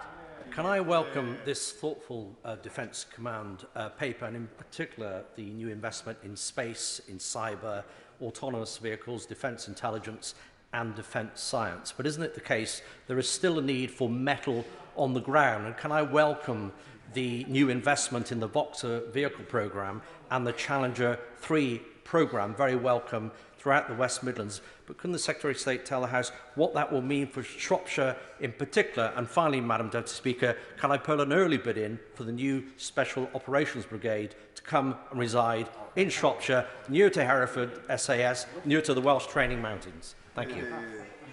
Madam Deputy Speaker, there's the first bid, Madam Deputy Speaker, for his Rangers and for his constituency. My right honourable friend is a doughty fighter for his constituents. He has consistently worked towards asking me to make sure that vehicles like Boxer and the Challenger upgrade happen. I am delighted that to say to him today that they, first of all, Boxer is coming, and I've asked for it to be accelerated in its delivery to make sure our army get it, but also, in addition, that the Challenger will be upgraded, which is good news for his work and his constituency. Nick Smith. Thank you, Madam Deputy Speaker. I see that units of government press officers have been on manoeuvres this past week, but unfortunately they've been spinning on cuts to our army. Now, the regular army will have shrunk from 113,000 to 72,000 under Conservative government since 2010. So why doesn't the Secretary of State accept that reducing the size of our forces makes us less agile and less secure as a country? No, I don't think it does, and when his party was in government, they didn't reverse the reductions from the time I was in the army. The key is to get in balance, giving, as I've said throughout this afternoon, giving our soldiers and sailors the right protection they need, making sure that our ambition doesn't overstretch them, and indeed making sure they have the right training and investment into themselves, so they not only stay, but they also have a fulfilled career. Andrew Barry. Madam Deputy Speaker, thank you. I very much welcome the words by my right honourable friend in the dispatch box this afternoon, especially his commitment to over 20 frigates and destroyers by the end of the next decade. But I was slightly concerned by the vague reference to the new automatic mine hunting system which will replace the Sandown and Hunt classes. My right honourable friend knows that these two classes do far more than just hunt mines. They are a great deterrence and deliver a presence in supporting our allies around the world. So might he give more detail on what this new automatic mine hunting capability is and whether the Sandown and Hunt classes will be replaced like for like? First of all, I'm delighted. I will, if you'd like to, get him a briefing on exactly the progress of that. What is the case is that automated mine hunting at the moment can cover in key points far more area than a ship, and it is really important for some parts of the patrols and areas that we do. But I'm delighted to give him more detail. I'll get him a briefing for it. Video link to Emma Lewell-Buck. Thank you very much, Madam Deputy Speaker. Last week, the Prime Minister was unable to state how the government's commitment to international law fitted with breaching Article 6 of the Nuclear Non-Proliferation Treaty. The Defence Secretary has since said that the raising of the cap on the nuclear warhead stockpile is to ensure the UK has a credible nuclear deterrent in response to Russia and others. And he said that we will still have one of the lowest stockpiles. So can the Secretary of State explain exactly how long our deterrent hasn't been credible, and how does this increase below others make it now credible? If State. No, I'm afraid I can't at the dispatch box tell people about the credibility in detail of our nuclear deterrent, because to do so would undermine the security. However, what I can assure the Honourable Lady is that we keep it under review, and as we announced last week, it was important to increase the warheads, which still makes us the lowest of the declared nuclear powers, in stockpile, to make sure it remains credible. Video link to James Gray. Thank you, Madam Deputy Speaker. The detail of the announcement, wide-ranging report it is, will be chewed over the coming days, and there'll be some good bits and some bad bits. But can I congratulate the Secretary of State both on the honesty and the directness and the detail that he's got in this command paper. Really is very refreshing indeed. I very much welcome the concentration in the integrated review on climate change. And he will know very well that the worrying rate of retreating the ice in the Arctic has commercial opportunities as well as threats. Yet at the same time, the Russians have increased their submarine and above surface capabilities in the Arctic very, very considerably in recent years. So what does the Secretary of State intend to do with regard to safeguarding our commercial vehicles, which may well be making use of the Northern Sea route in years to come? Of State. My right honourable friend is absolutely right to point out the challenges around the High North and the opportunities around the High North, and indeed the growing activities of the Russian Navy from the Northern Fleet. That's why we think one of the best ways to secure the commercial traffic is be more present, and recently we sent ships into the Barents Sea for the first time since the Cold War. We will continue to do so. We always work with our allies up there, whether that's Norway or United States or even France on some of these issues. That's why it's part of NATO's home beat. And it's one of the reasons it's important to make sure we have a viable but also available fleet to always respond to the different threats as they emerge. Tanmanjeet Singh Des. Thank you very much, Madam Deputy Speaker. Our brave and highly trained military servicemen and women are, as the Defence Secretary himself stated a short while ago, our finest defence asset. But while talking tough on defence, the Conservative government has eroded their morale and strength by cutting over 45,000 personnel during this decade of decline, made worse still by today's manifesto-breaking commitment to reduce the army size to a mere 72,500, to the extent that our smaller army is now a cause for serious concern for our global allies. So does the Secretary of State agree with the Chief of Defence Staff that the ability to field a war-fighting division is the standard by which the UK Army will be judged as credible by its allies? First of all, yes, and we can. And secondly, if he really wants to know what's morale sapping, it's something I experienced under his government, and indeed the government I was, also the Conservative government, sitting in the back of something that is unprotected and vulnerable to the people that want to kill you. Shelbrooke. Deputy Speaker. Madam Deputy Speaker, I very much welcome this defence review, and it's a proper look at the threats as they evolve and what's moving forward, and that's a welcome change what's gone in the past. But we must also recognise that Article 42 of the Lisbon Treaty, PESCO, puts at real risk the NATO alliance, and especially as we've seen in the last weeks, the unreliability of the EU in the commitments it makes.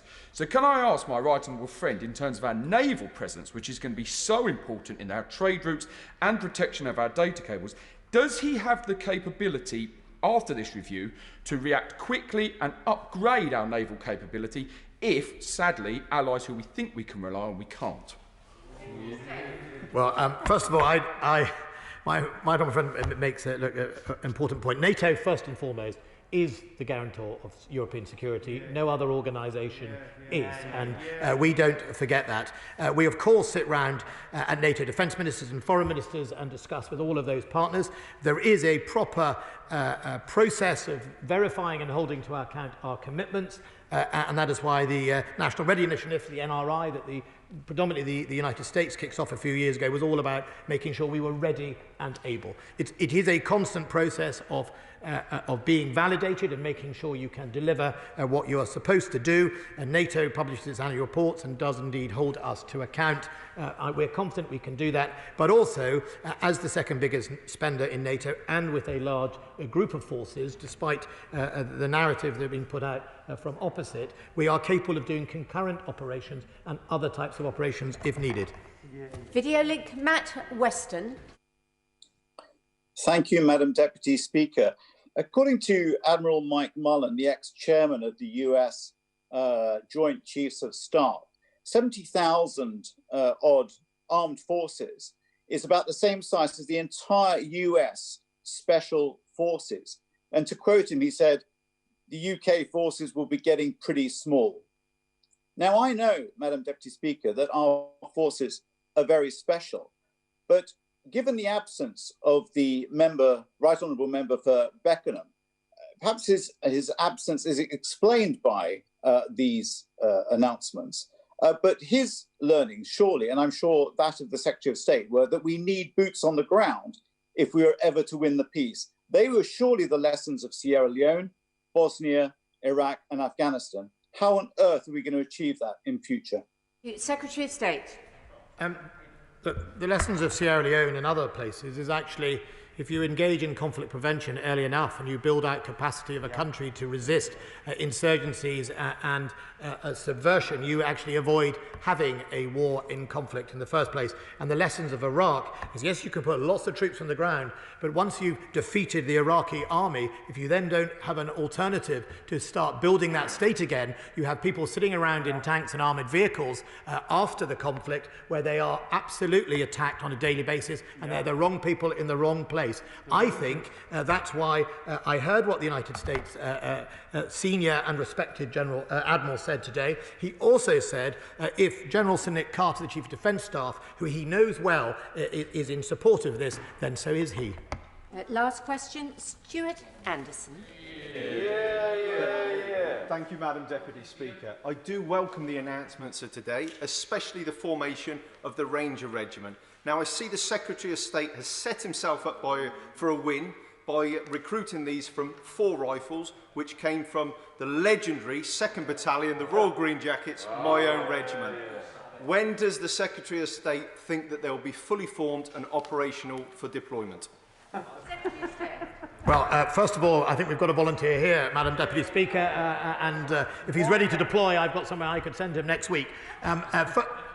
I have asked the Chief of General Staff to make sure that the initial funding we have for the starting and the equipping is delivered, or it's started to be rolled out to at least 1 regiment. We obviously have to start to train them up. It's a new discipline. It's an addition to what they've already done, and that will obviously take time to establish. But I'm keen, like him, to get on it as soon as possible, and then maybe he can deploy as potentially their honorary colonel or something, Madam. I thank the Secretary of State for his statement. And point of order, Nasrat Ghani. Thank you, Madam Deputy Speaker. I did give prior notice. This week, my base select committee published a report on supply chains linked back to Xinjiang.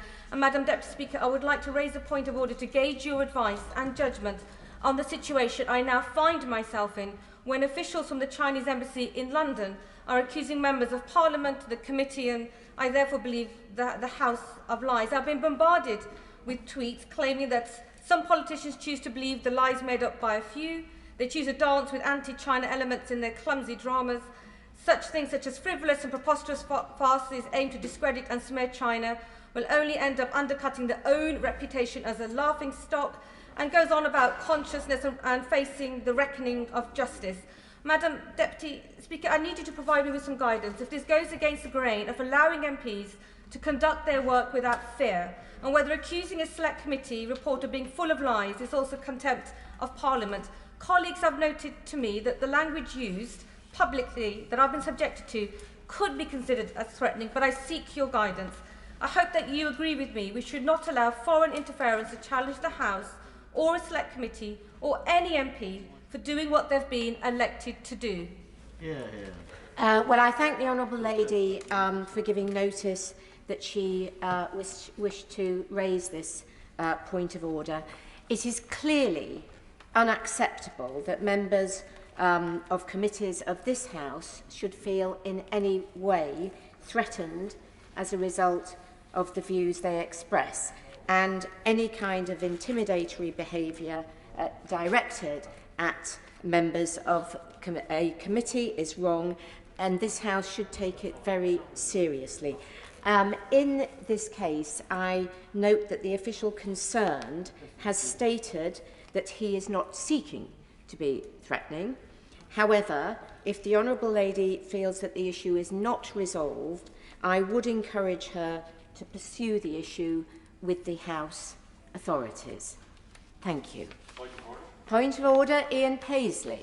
Thank you, Madam Deputy Speaker. And again, I give notice that I would ask this point of order. I understand that the Northern Ireland Secretary will lay matters before this House to take upon himself powers to direct the Northern Ireland Department of Health and indeed the Assembly on the devolved and controversial matter of abortion. This will have grave implications for the NDNA, this agreement, Madam Deputy Speaker, and the devolution settlement, it would be unprecedented for a London department to direct a Northern Ireland devolved department. Has the Secretary of State indicated to the Chair that he intends to make a statement on this? How can we scrutinise this properly and hold this government to account? I thank the honourable gentleman for giving notice of his point of order. I can't speak for the business managers, and I'm not aware of notification of a statement, but I'm sure the government front bench will have heard what he has said about the desirability of notice for debate on such matters. Thank you. I'll now, point of order, Dr. Julian Lewis. Further to the point of order raised by my honourable friend for Wealdon, I don't think that it's a case of whether one feels intimidated. Surely it's a case of somebody attached to a foreign embassy sending an electronic message directly to the Twitter account of a parliamentarian that would make anybody feel intimidated. And I do hope that you and Mr. Speaker will consider whether or not some representations can be made about conduct or misconduct of this sort. Well, as I think I made clear, it is extremely important that members and committees or members of Parliament in general do not feel threatened. And as I say, I would suggest that any further representations should be made to the House authorities if there is a feeling that this is anyway continuing or hasn't been resolved in a satisfactory manner. Thank you. I'll now suspend the House for 3 minutes to make arrangements for the next business.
Order, order. The clerk will now proceed to read the orders of the day. Trade Bill, consideration of Lord's message. Now. I must draw the House's attention to the fact that financial privilege is engaged by Lord's Amendment 3E. If any Lord's Amendment engaging financial privilege is agreed to, I will cause the customary entry waiving Commons financial privilege to be entered in the journal. We begin with the Government's motion to insist on Commons Amendments 3C and 3D and disagree with Lord's Amendment E. I call Minister Greg Hands. Thank you, Madam Deputy Speaker. So I beg to move that this House insists on its Amendments 3C and 3D and disagrees to Lord's Amendment 3E. But let me start off, Madam Deputy Speaker. I heard my honourable friend, the member for Wealdon, and the apparent targeting of her by anybody in an intimidatory way, including foreign embassies, is totally unacceptable. And I will pass her comments directly to the Foreign Secretary. The government takes very seriously indeed the intimidation of members of Parliament, as indeed do House authorities. I remember about 10 years ago in a meeting actually with Lord Alton and the North Korean speaker, and I was shoved by a North Korean diplomat, and it was taken up very seriously by this House and by the Foreign Office at the time as well. But let me begin, Madam Deputy Speaker, by saying that the Government agrees with the principle that our proposed free trade agreement should be subject to the most searching parliamentary scrutiny in any instance where genocide may be occurring. The amendment passed by this House on February the 9th in the name of my honourable friend, the member for Bromley and Chislehurst, delivers on that principle, and that is why the Government continues to support it today. This amendment ensures that the Government must put its position on record in writing in response to a Select Committee publication raising credible reports of genocide in a country with which we are proposing a bilateral free trade agreement.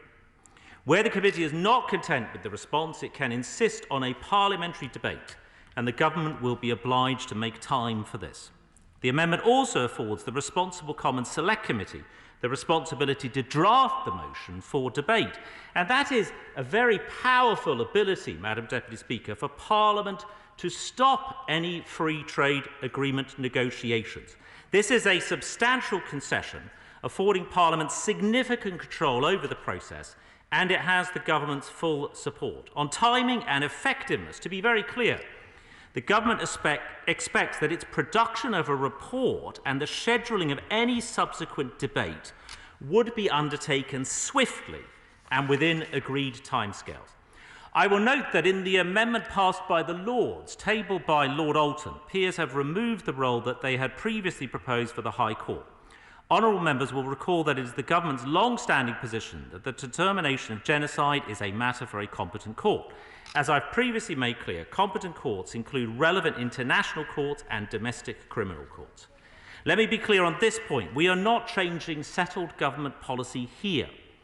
But likewise, in supporting the amendment from the Chair of the Justice Select Committee, we are not asking Parliament to make a determination on whether genocide has occurred.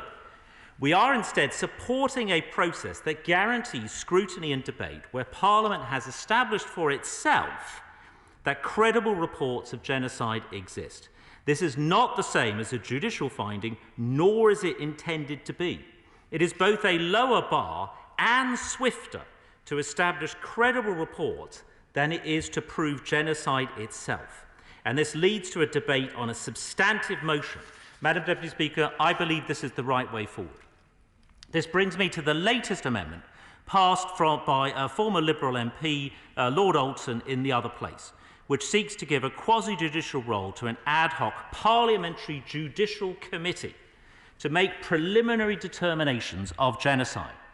Lord Alton proposes this ad hoc committee would comprise 5 members from either House, where those members have all held, and I quote from the amendment, high judicial office. Now, it should be clear, Madam Deputy Speaker, that this approach is problematic. First, because it is in conflict with the Government's settled policy. Competent courts must make determinations on genocide, not parliamentary committees. Even, of course. I don't pretend to expertise on this particular controversy, but I do recall that when it was last debated, one of the objections being made was the fact that if an outside court were to make the determination, that would be taking power away from this Parliament.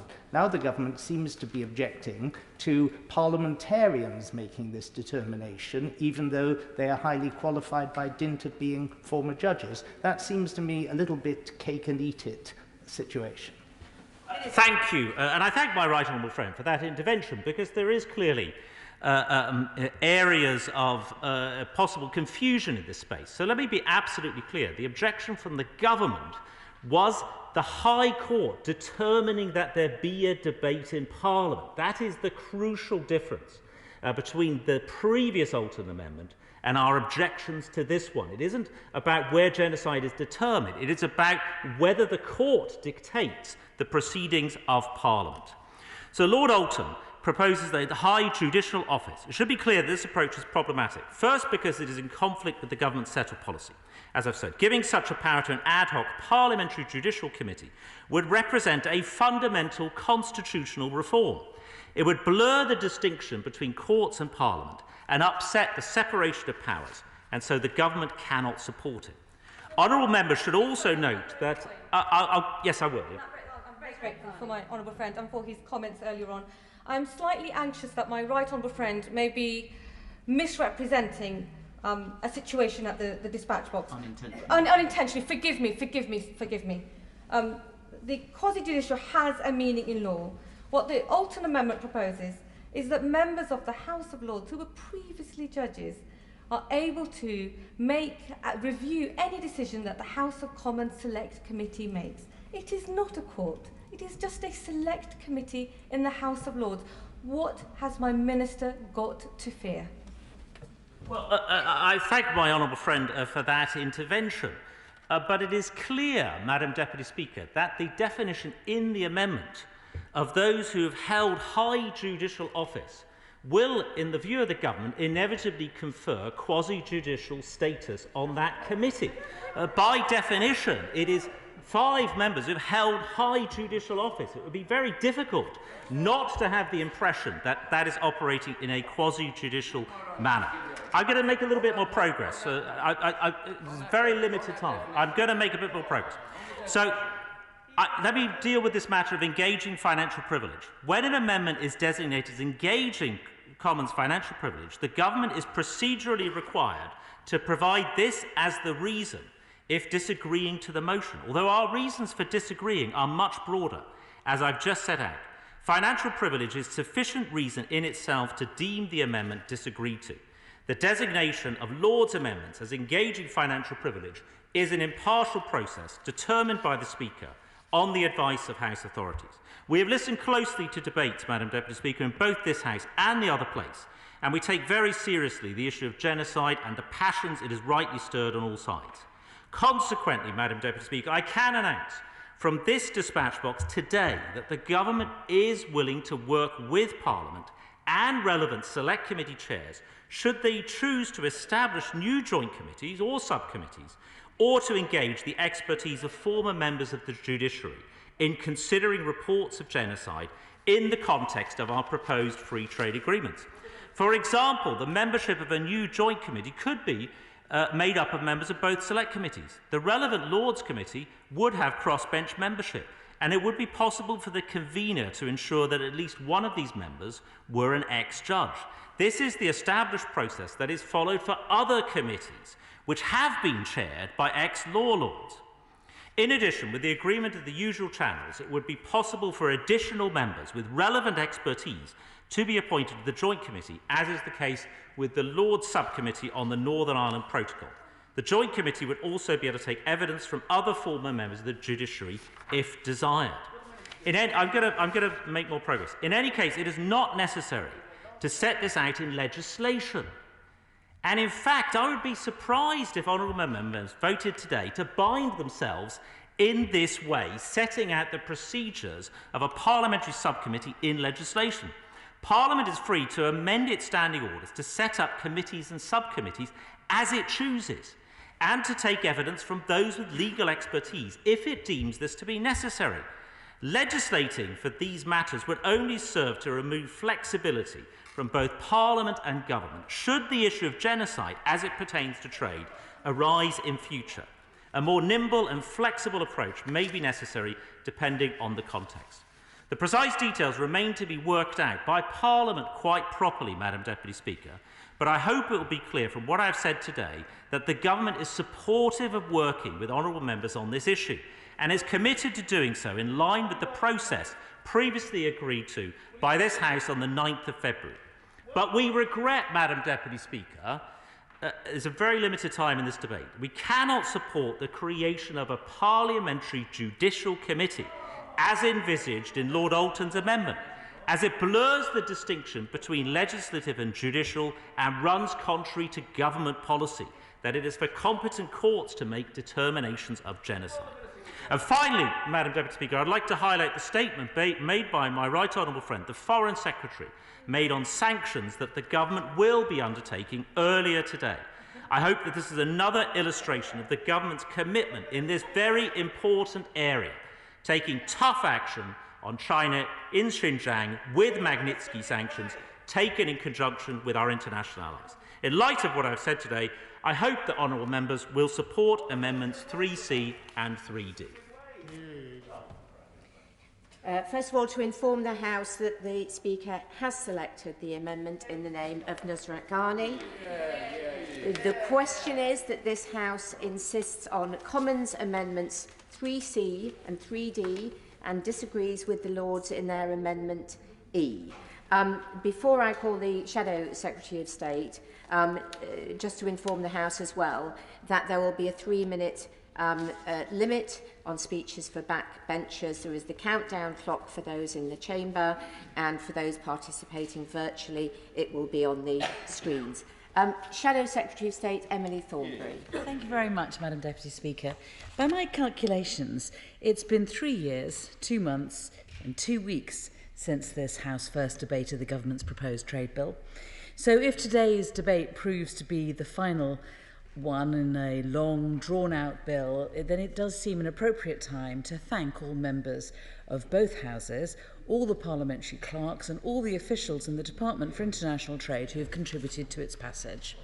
Madam Deputy Speaker, looking back at the very first day of the debate in January 2018, I was struck by 2 things that were said by the Right Honourable Member for North Somerset, the then Secretary of State, which seemed very prescient in retrospect. The first was, and I quote, "Trade is an issue that transcends party politics." And time and again over the past 3 years, we have seen that to be the case, as members from all sides of the House have campaigned together on different issues from farming standards to online harms. It seems fitting, after more than 3 years, that we should have been left with one final issue to resolve. And that is that where cross-party consensus about where we stand as a parliament and what we believe in as a country will be the most important of all. And it relates to the second thing that the former Secretary of State said 3 years ago, which I believe is equally relevant today. He said, and I quote, "Trade is not only about self-interested commercial gain." For me, that simple statement of principle goes to the heart of the debate that we have had in recent months, and especially in the last week, in relation to human rights and trade. I think that it goes to the heart of the decision that we have to take today in relation to the Alton Amendment, to the Genocide Amendment.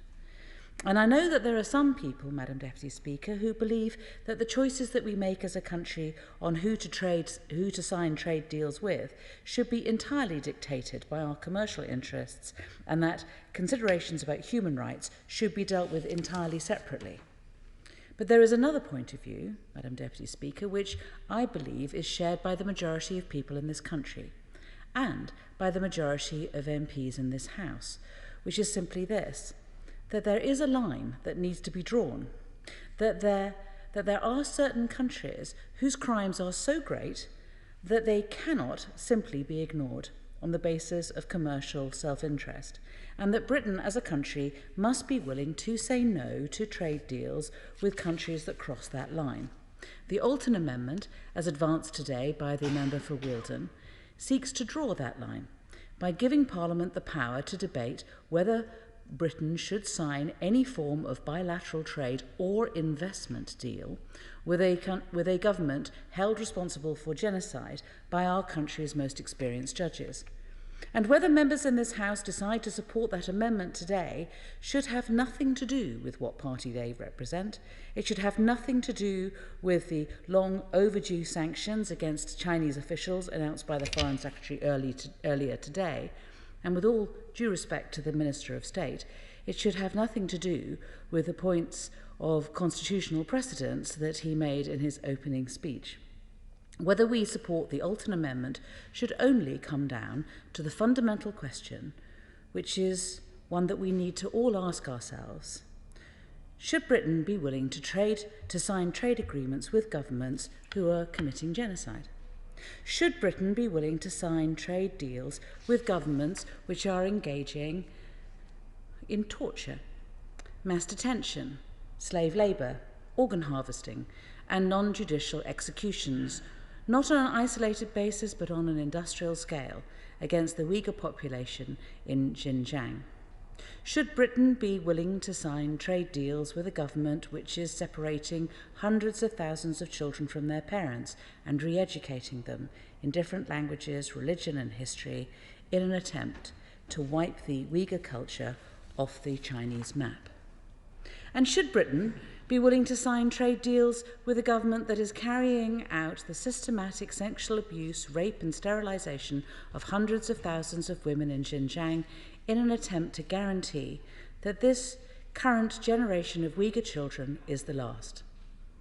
I cannot see how anyone in this House can read the evidence of those crimes which are being committed against the Uyghurs and think that a potential trade or investment deal with China can be considered only on its commercial merits and not on the basis of morality. That is surely where we need to draw the line, and that is what the Alton Amendment seeks to do, and that is why I urge members on all sides of this House to look into their souls this afternoon, to vote with their conscience, and to make clear that this is the line that Britain is not prepared to cross. I think she's finished. Oh, sorry, I thought you were giving way. No, I've sat down. I've finished. Sorry, I hadn't seen your report. Otherwise, I would have. Sir Ian Duncan-Smith. Deputy Speaker, I rise to continue the debate that has been going on amongst us about what actually constitutes a fair and reasonable settlement with the government. Now, I simply say that, first of all, I want to start by moving the amendment standing in my honourable friends from Wealdon's name and that of myself and my honourable friend for East Worthing and Shoreham. And I do that because I think that the government's got itself twisted up in knots on this, I have to tell him, and I think he knows that. He knows very well that when this amendment was first put through the Lords, I spoke to a number of ministers, and I must say, reaction from each of the ministers was, don't think there's a problem here. You've met our red lines, and this is a committee in the Lords. Suddenly, late in the day, they discovered this phenomenal red line called quasi-judicial. Can I just say, on the definition the government has given us today, quasi-judicial can be applied to any select committee in the House of Commons. It can be applied to any committee. Here is what a quasi-judicial committee, in legal terms, is defined as. Let me just give it to him. Its definition of quasi-judicial is a proceeding conducted by an administrative or executive official. Now, this is important because Parliament does not have any of those on its committees. And this is the important point. Parliament is separate from the executive, so it does not apply to Parliament. The second thing, he knows very well, by the way, that we have allowed in this amendment the government to set the terms of how that will sit, the balance of evidence, and the kind of peers that would sit in there, which is to do with the judiciary. Does my honourable friend want to give? I'm grateful to my right honourable friend, and does he agree with me that it's very difficult to see a position that the Minister would actually agree to. And yet, in the Lords, they have changed and tried to compromise so often. And does he agree with me that under the terms of the government's own amendment to this bill, the Uyghurs do not come under the remit and therefore would have no protection from this House? Yeah, I'm grateful. My honourable friend knows very well that the problem is this amendment from the Lords incorporates the Neil Amendment, the original Neil Amendment. It incorporates it in its entirety. It makes two adjustments. And this is really on paragraphs 2A, where it's quite clear two things happen as a result of that. Number one, there are already trade arrangements with China, but they're pushed aside in this. It can only be an FTA, and it's a prospective one. And that means that the Uyghurs are not going to get in front of the Select Committee at all. The second thing, which is very important, is it also opens the door, because of the definition, to any state activist who has nothing to do with the authority in that state. Those are the two things. All QCs have seen this straight away and accepted this is a major problem. So we've dealt with that, made it a better arrangement, and added the committee. The second thing, added the legal committee. And the second point about this is, it seems to me that the government simply doesn't want to have these judges involved. And then they go to the other twist, which is, well, we'll have a judge if you want on one of the select committees. Well, what does that do? Doesn't that make it now apparently another quasi-judicial opening? The truth is, it's really, if he doesn't mind me saying so, a bit sad that the government couldn't have accepted this amendment. There was no need for us to be here today voting on this. This was a major compromise, and it would have settled everything. And therefore I say to my right honourable friend, who he knows I have huge respect for him in the job that he has to do right now, but I simply say we had a chance and have a chance tonight to send a message following a very good statement by the Foreign Secretary that we simply won't put up with this. We're not frightened of finding that this is genocide, and we're not frightened of saying it from the steepletops. We know that what we have to do is stand up for those who have no voice. This chamber has a history of doing that. It has an opportunity tonight to do that, and I'm sorry that my government, I hugely respect, doesn't think that they can do it. I urge people to vote tonight for this particular Lord's Amendment. We now go to the SNP spokesperson, Drew Hendry. Thank you, Madam Deputy Speaker. As an aside, I noticed the countdown timer is running on this. I assume I get the front bench privilege for this speech. The Honourable Gentleman certainly does. Sorry, it would be a mistake if the countdown was running. Yes. Thank you, Madam Deputy Speaker.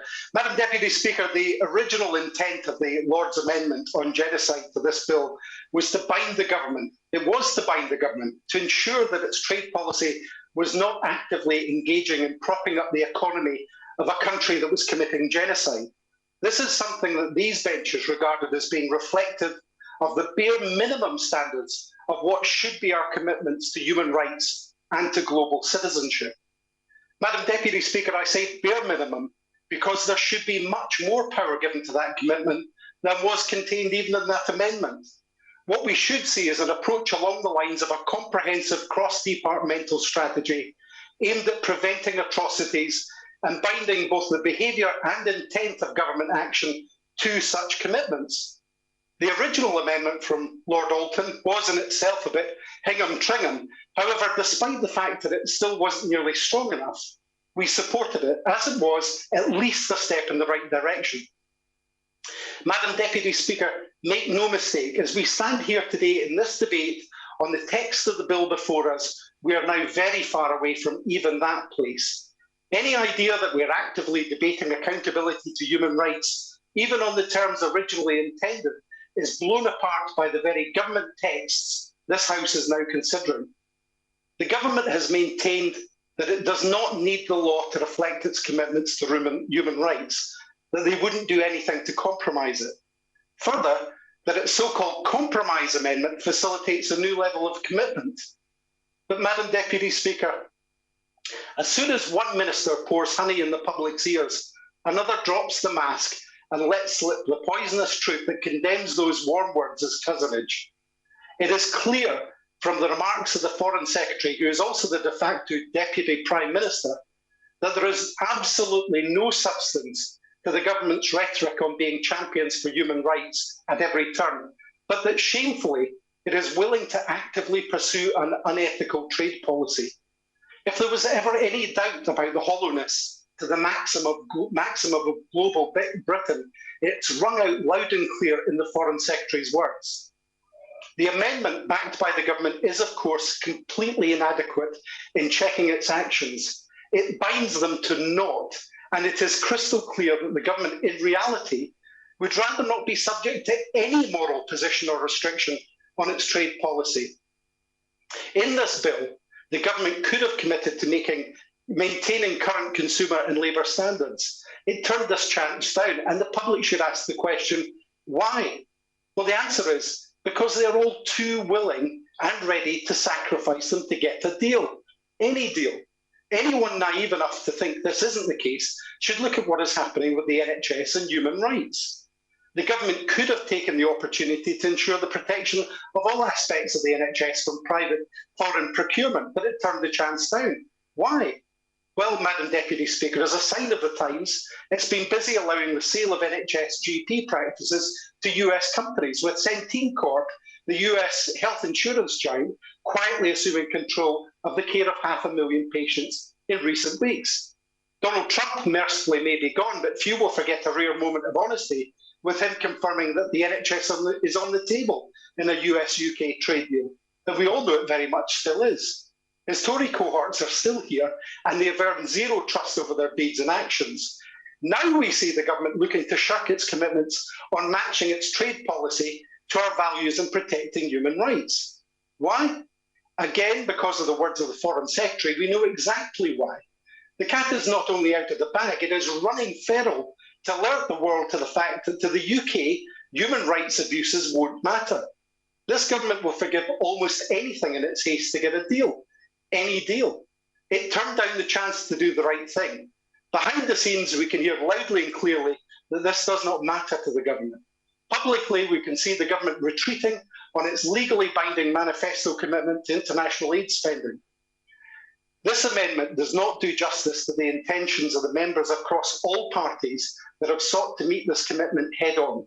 The government's empty words on global Britain do not have any bearing on virtually any aspect of its policy in protecting the most vulnerable around the world, determining any notion of responsibility in who the UK sells arms to, or now apparently who we trade with.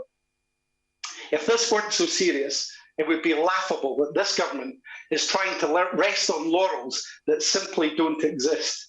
They should wake up to the reality that the UK's moral standing is already badly damaged. This makes matters worse, and by its actions tonight, this government has done nothing to repair it, but is solely responsible for bringing it into such disrepute. On a day when the UK Food and Drink Federation has published details of exports to the EU of salmon, beef, pork and cheese being savaged by over 80% in the case of salmon, 98%, effectively an utter wipeout of a major Scottish export, yet another poll shows that the people of Scotland have had enough of this attitude, confirming as it does majority support for independence, as does the long-term poll tracking. They are seeing for themselves the twin economic and moral vacuum being created by this Tory government. Looking at this shameful situation, they know that to protect our international trade reputation and to be representative for global citizenship in the way that they want, the only way to achieve that is by Scotland once again joining the international community as an independent nation. Thank you, Madam Deputy Speaker. The original question was that this House insists on Commons Amendments 3C and 3D and disagrees with the Lords in their Amendment 3E, since when an amendment has been proposed as on the order paper. The question is that the amendment be made. Dr. Liam Fox. Madam Deputy Speaker, following that previous intervention, I hope I can return to the subject that we're discussing today. Can I thank the Shadow Secretary of State for her generous words and her accurate quotation. None of us actually believed the process would take quite as long as it did when we began. And can I say to my honourable friend, the member for Wealdon, relating to the point of order she raised about this, I am extremely distressed that she should feel frightened by the intervention of a foreign power in her actions in the House of Commons. But given the level of cyber intrusion in the United Kingdom in general, is something perhaps we should all be afraid of. Madam Deputy Speaker, there are three brief reasons why I want to support the government's position exactly as I've set out before. First of all, I don't believe that we should make generic law on the basis of specific cases. The history of our legislation is littered with victims of unintended consequence, which I think comes when we undertake that particular action. I believe we should have specific actions for specific issues, such as set out by the Foreign Secretary today in the atrocious way that the Chinese government treats the Uyghurs. And I think that that's the appropriate way to proceed. Secondly, I believe that the House can vote down any free trade agreement through the CRAG process. And if we were to have a preferential free trade agreement that gave greater access to China, to the United Kingdom market than exists under WTO regulations, we already have the ability to block it. I don't believe, for a range of different reasons, that we're likely to see that anytime soon. Certainly, the trade conditions, never mind the human rights conditions, I think would create conditions where that was not going to happen. And thirdly, I do not believe we should restrict the right of the elected government and the House of Commons to implement policies on which they were elected. And it's the point of principle, I'm afraid, that I raised in every single debate that we've had on this so far. Whether it's an unelected Lords Committee of senior judges or the courts themselves, we should want to reject, as the House of Commons, unwarranted intrusion into the rights of democratically elected governments to implement the policies on which they have been elected. And I don't think that we in this House should put down limits on what they can do, and I do not believe even more that we should allow elements outside the House of Commons to do so. I believe it sets a constitutional precedent that for whatever good reasons we would consider these changes today, we would come to regret over time. Number 6 withdrawn. So, Nusrat Ghani. Thank you, Madam Deputy Speaker. I know in this place that we should recognise win, so I'm grateful that the government have accepted the principle that it cannot be unaccountable when negotiating trade deals with genocidal states. That is the proposition with the government's Neil Amendment. That we have banked. But the proposed government amendment excludes the Uyghur, which makes no sense considering the very forceful statement made by the Foreign Secretary just a few hours ago. The Foreign Secretary's statement today I welcomed, especially the sanctions. We've also banked that, but the message we're sending now by denying the genocide amendment to tyrannical states is that we have a two-tier genocide system, one which the Uyghur are excluded from. In case it has to be said, Madam Deputy Speaker, I join my colleague for Chingford and Wood Green and East Worthing by formally moving my motion on the order paper today to agree with the Alton Amendment, formerly known as a genocide amendment. I regret I cannot support the government's amendment because it responds to the Uyghur crisis by producing an amendment which excludes them. The government amendment only applies to countries which are formally negotiating a free trade agreement. The genocide amendment excludes the Uyghur. Considering everything that's been said today, I really think this is a shameful way to deal with our international and national responsibilities and fundamentally sends a message that we have a two-tier system in place. I was trying to explain this to my daughter earlier on this morning, and it's like landing a position such as the government putting together a call for evidence on the violence against women and girls and saying we're not going to allow women and girls to give evidence. Let me explain. Uyghur women who are forcing sterilisations at a rate that makes The Handmaid's Tale seem a fairy tale, with a birth rate drop of 84%, a clear marker of genocide, we are saying to Uyghur women, you don't matter. Anyone else but you can present to the Select Committee. My honourable friend, good way. Oh, indeed.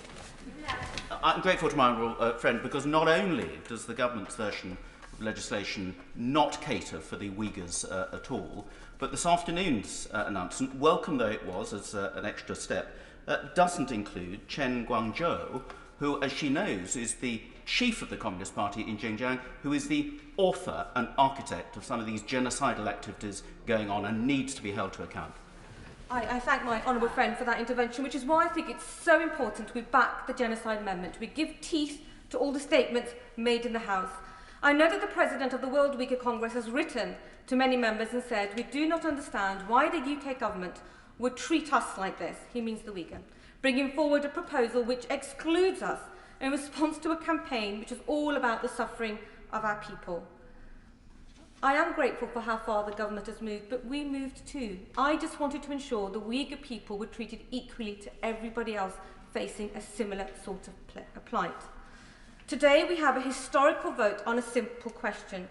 Do we apply genocide policy equal to all people, or do we have a two-tier genocide policy now?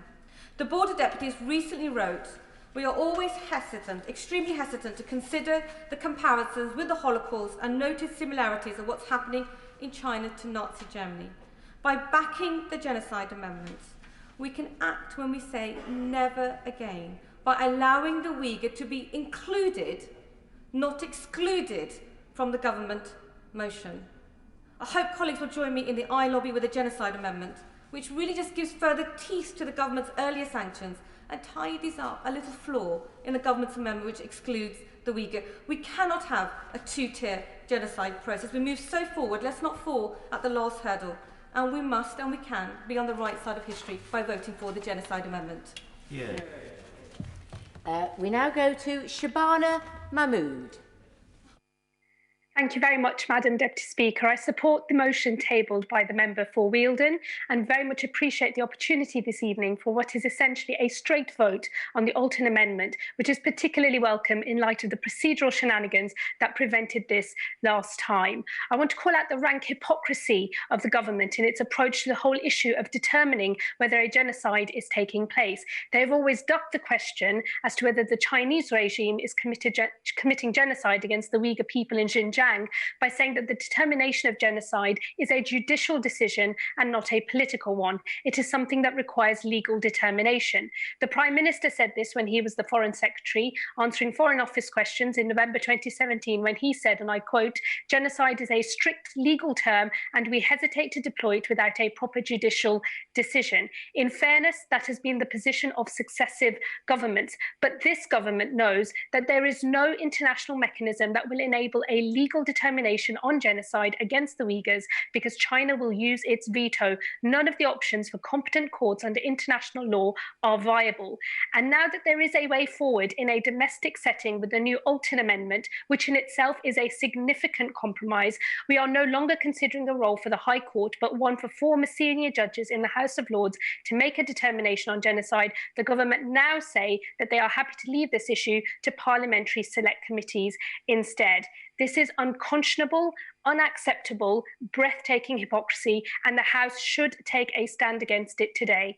If the government is acting in good faith, then I cannot think of any reason why they will not accept a role for the judges panel in the House of Lords as per the Alton Amendment. And so, Madam Deputy Speaker, we all have a fundamental judgment to make today. It has nothing to do with constitutional precedent or any other separate actions that the government has announced today, in particular its welcome, though long overdue, decisions in relation to deploying the Magnitsky sanctions regime. It is simply today whether we draw a line in the sand and say that Britain must not do trade deals with countries that commit genocide. That is the only issue that is at stake here today, and that is why I urge all members to vote for the Alton Amendment this evening. Andrea Jenkins.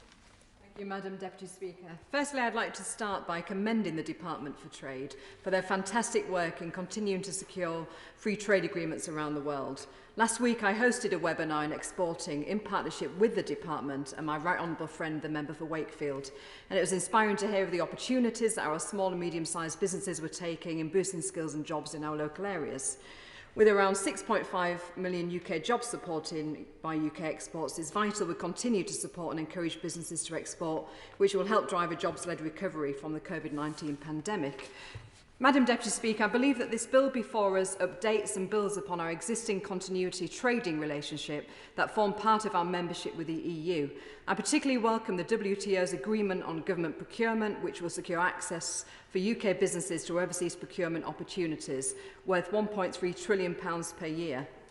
And I also welcome the new Trade Remedies Authority, which will enable Britain to secure the benefits of freedom while providing a safety net for domestic industries. Madam Deputy Speaker, this country leads the way in making the case for human rights, as proven by my right honourable friend, the member for Esher and Walton's statement this afternoon, and we have not embraced an independent trading policy to do otherwise.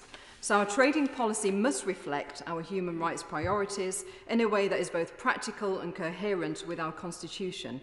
Firstly, in order to work effectively, the determination of matters of genocide needs to be practical and follow established methods. As a result, it is perfectly reasonable for this judgment to rest with the competent courts, which include domestic criminal courts and relevant international courts, rather than for governments or non-judicial bodies. We all support the objective of upholding human rights. It is a question of how we achieve that best in practice. As my right honourable friend, the member for Chelsea and Fulham, already stated, the government has listened and given assurance that Parliament and Select Committee chairs will be part of the process to establish new joint committees or subcommittees or bringing in the expertise of former members of the judiciary. Amendments proposed by the other place, however, would create a wrecking ball situation in which the High Court would fundamentally challenge a royal prerogative. In my view, such a move will undermine our confidence in Parliament. Brexit was about strengthening this voice that Parliament has. This bill and the amendment made by my right honourable friend, the member for Chislehurst, gives a clear role for Parliament to act quickly and decisively in human rights situations, whilst also seizing the new global opportunities ahead. Video link to Sarah Olney. Thank you very much, Madam Deputy Speaker. As the Shadow Secretary of State for International Trade pointed out earlier, we have had many debates in this place about this trade bill, but today there is only one question before us, and that is, should the UK have trade deals, have agreements with countries that practice genocide on their own peoples? It seems very, very clear to me and to my fellow members of the Liberal Democrats that we need to grab this opportunity as it's presented to us here today to make that very, very clear statement. We welcome the statement by the Foreign Secretary earlier today about the Magnitsky sanctions, but we absolutely must follow that up and make it so clear in everything that we do that we do not tolerate genocide in any shape or form. So the Liberal Democrats remain unflinching in our support of Lord Alton's amendment, and we welcome the fact that their lordships have once again returned this bill to the Commons with this amendment. And I urge the government to listen to all the cross-party voices on this issue and allow the amendment to stand. Time is short, so I will not rehearse all the reasons why this genocide amendment is so necessary. In combating the actions of the regimes against their own people, such as we are currently seeing against the Uyghurs in China at this very moment. It continues to baffle me that this government, which fought so hard for the rights of the UK to agree its own trade deals, has so little to say about how it plans to use that power. It has resisted calls from across the House to use the power of our trade deals to demand environmental, social, or human rights improvements from our trading partners. How can we ensure that our goods and services will not be cheaply traded away? The government will not even allow this amendment. The government's objections to the original amendment have been ably addressed by their lordships, and we will be voting for this amendment tabled by a member for Wealdon this evening. Thank you very much, Madam Deputy Speaker. Sir Robert Neal. Thank you very much, Madam Deputy Speaker. I would have no hesitation in voting against a trade deal with a state that commits genocide. I'd also have no hesitation in voting against a trade deal with a state which has oppressive behaviours and conduct which fall short of the legal definition of genocide. But either way, those are political decisions and should be taken here, and therefore we need a political process to deal with those. And that's why, despite the changes, there still remain difficulties with the latest iteration that comes back from their lordships. And the problem is given away actually by the language, which was recognised perhaps by the Shadow Secretary of State when she referred to a finding by our country's most experienced judges. And that's actually the rub of the wording of the amendment. When it talks in terms of a parliamentary judicial committee, when it talks in terms of preliminary determination, later defined as a public finding, those are the languages of courts rather than of parliaments. And the game is further revealed, or the intention is further revealed, more accurately, by Clause 10, subsection A, subsection 1, which specified the procedure by which judges may be appointed to the Parliamentary Judicial Committee. But of course that's constitutionally inaccurate, never mind anything else. Because once former members of the judiciary sit in the other place, they sit there as former members, no longer as judges. They have ceased their judicial function. To pass this amendment would actually be constitutionally illiterate on its current wording. And whilst the expertise of the former members of the judiciary is very great and very welcome, it's surely objectionable in principle to create a parliamentary committee upon only which one class of member of either house can serve and be cut by reference purely to their previous occupation. Secondly, it seems to me undesirable that by statute we shall seek to circumscribe so closely both the membership of a committee of either house or the proceedings by which such a committee operates, which normally should be a matter for standing orders. And I would have thought that was much the better way by which to go. Time is very... I'll give way to the Secretary of State since I referred to her speech, but now I'm speaking. Something that's always concerned me about the Right Honourable Gentleman's amendment, though, is that he refers, it's for select committees to make decisions about whether or not there has been genocide, but we've heard from the chairs of the select committees that would be the primary candidates who've all said that they don't think that they're up to it and they don't feel that they have sufficient experience and that it would be the sort of thing that someone with judicial experience would be able to do better. Then, of course, they would lead the Right Honourable Lady back into the constitutional problem that was recognised and rejected by this House on the previous occasion with the first version of the Alton Amendment. And secondly, what I posit the better way forward is this, and that's to use the standing orders of this House to set up a joint committee of both Houses to scrutinise the matter. And that could, of course, from the crossbench members of the other House, include members of the House of Lords with former judicial experience, but they will be there as members of the House, not as former judges, and that's their proper constitutional position. And none of them have sought to suggest that they will be doing so otherwise, very correctly. I'm sorry, time presses. I've given way once, and it wouldn't be fair upon other people with respect. I hope that when the Minister comes to respond to the debate, he will make clear that the Government would facilitate the bringing forward of motions to enable the establishment of such a joint committee of both Houses, and I hope very much then that members of the other place with high judicial experience might well lend their expertise to that.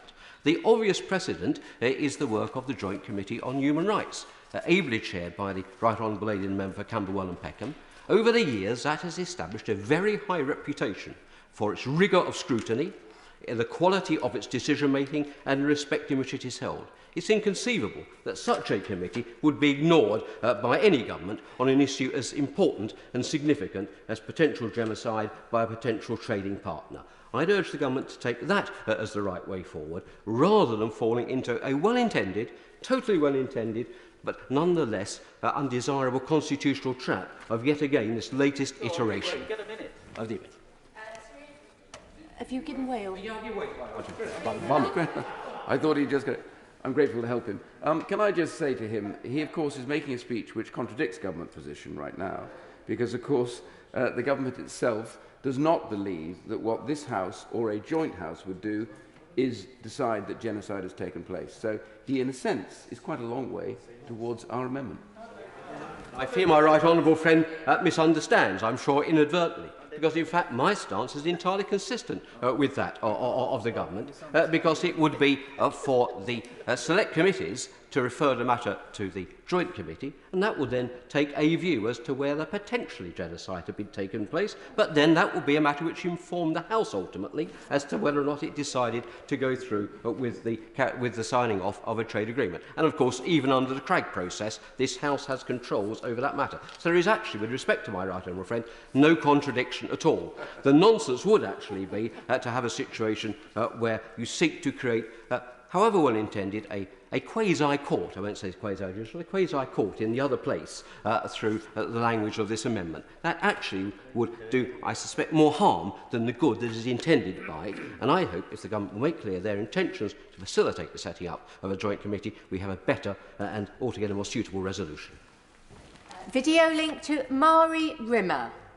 Thank you, Madam Deputy Speaker. Sorry, I seem to have gone.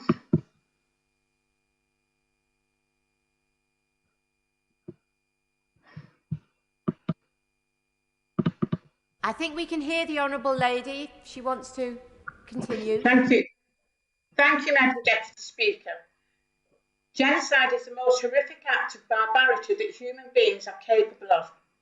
In 20 years' time, I probably will not be around, but most members will be. By then, the true horrors of what the Chinese regime is doing in Xinjiang will be known by all. Each member of this House will want to look back with the knowledge that when presented with the opportunity to do something, they took it. When we hear the word genocide, we think of the Nazi concentration camps, gas chambers, and the horrors of the Holocaust.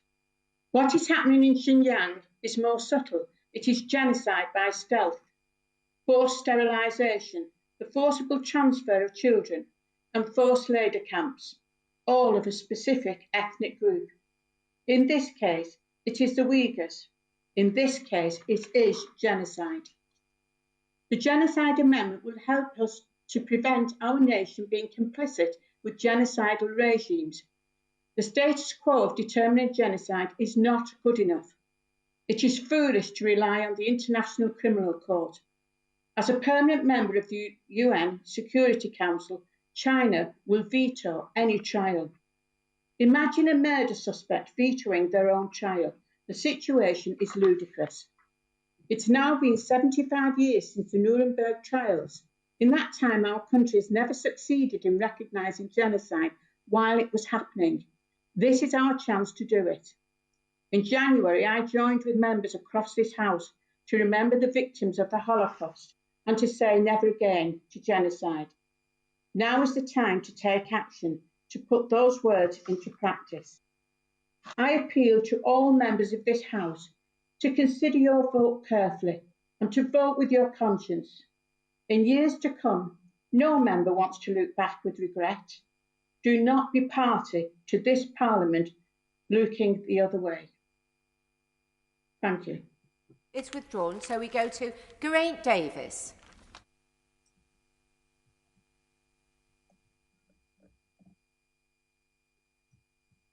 Hello? Geraint Davis, do go ahead. Oh, sorry about that, Madam Deputy Speaker. Tonight, the government has to decide whether it allows Parliament to intervene in terms of trade deals, specifically in relation to genocide. And we've all heard the stories about mass rape, concentration camps, people unable to have babies, brainwashing, cultural genocide. And the issue here is whether Parliament is given the ability on the basis of evidence to restrict trade in these situations. Now, last time, of course, we had a Lords Amendment which said that the courts should provide the evidence, decide whether there's conclusive evidence of genocide, and then we, the politicians in Parliament, would decide what we did about it, whether we restricted trade or not. It was said that those weren't competent courts. Of course, if you say competent courts are only international courts, then China can veto them, and it defeats the object. It was said that that was judicial interference in Parliament, when of course it wasn't. And now the Lords have come out with a new amendment, says fair enough, if that's the way you see it, we'll have a committee making decisions on the basis of concrete evidence, judicially prepared in essence. And now the government is saying, oh, well, you can't do that because that's the judiciary interfering with Parliament. Well, I mean, you can't have it both ways. And it does seem, Madam Deputy Speaker, that this is in essence an intentional evasion by the government to prevent Parliament in its solemn duty to defend our intrinsic values. And I certainly don't accept the point made by the member for North Somerset that the government's somehow got some sort of mandate to muzzle debate and to blur scrutiny. We must be free to debate and decide based on the evidence. The government must explain what they're doing if trade continues with perpetrators of genocide. And we should know, yes, the economic cost of protecting our values and to decide whether to act. These are fundamental questions of humanity, and the government has no right to quash or stifle our parliamentary duty to consider them. The fundamental questions, are we going to bow to the power of China and sort of backroom deals, or are we going to rejoice and empower Britain's greatest gift to the world, robust and unfettered parliamentary debate on the basis of sound evidence to make key decisions and when and whether to put our values for our economic interests? I think we are obliged morally to support this amendment, and I certainly will be. The last speaker, before I call the Minister, is Paul Howell. We go to Paul Howell. Thank you, Madam Deputy Speaker. As a member of the Base Select Committee, who have recently produced our report on Uyghur forced labour in Xinjiang and UK value chains, I understand the concerns lodged around trading with countries where genocide is suspected to be happening, or in particular where it's felt almost certain it is happening. The supply chains of all companies operating in this space need to either dramatically increase their capability and delivery of transparency, or accept the presumption that they're profiteering from exploitation. It's who determines getting past the key statement of whether genocide is happening in law that this amendment questions, and my belief is that it's quite clear that the place for this determination is in the courts. The government has been consistently clear it's for competent courts, not committees, to make determinations of genocide. I do not believe that it needs a trade agreement discussion to engage actions on concerns as significant as genocide, and I welcome the statement earlier by the Foreign Secretary in taking steps along with our partners where evidence is apparent of actions incompatible with our values. I wholeheartedly support his words. Indeed, I would encourage him to go further. I believe the Neil Amendment meets the concerns raised around parliamentary scrutiny, in that it should be a credible concern of genocide be raised within a country we are proposing a new free trade agreement with. It ensures that a debate and a vote in Parliament will result.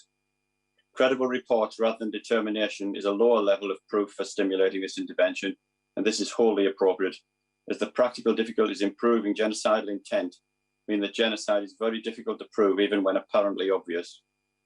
I'm convinced, I do apologise, Madam Deputy Speaker, I think I've gone to the wrong place. I'm convinced of the need for us to ensure that any new free trade agreements should not be made with countries where there is a credible concern of genocide, or indeed of any other significant human rights issues. But I'm not convinced this amendment is the mechanism by which it should be done. Thank you, Madam Deputy Speaker. Minister.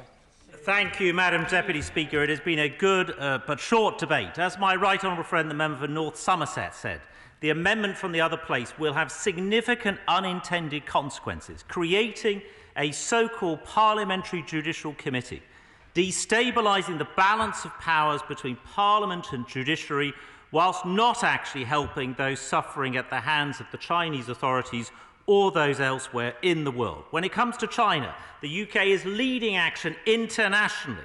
And as we saw earlier in this House, the Foreign Secretary, who had already announced a series of targeted measures in respect of UK supply chains and trade, and earlier today, with concerted international action with Magnitsky sanctions with 29 of our friends and allies, we will continue to hold China to account for its actions in Xinjiang. But let us not forget, Madam Deputy Speaker, that this trade bill is a hugely important and necessary piece of legislation for the UK economy.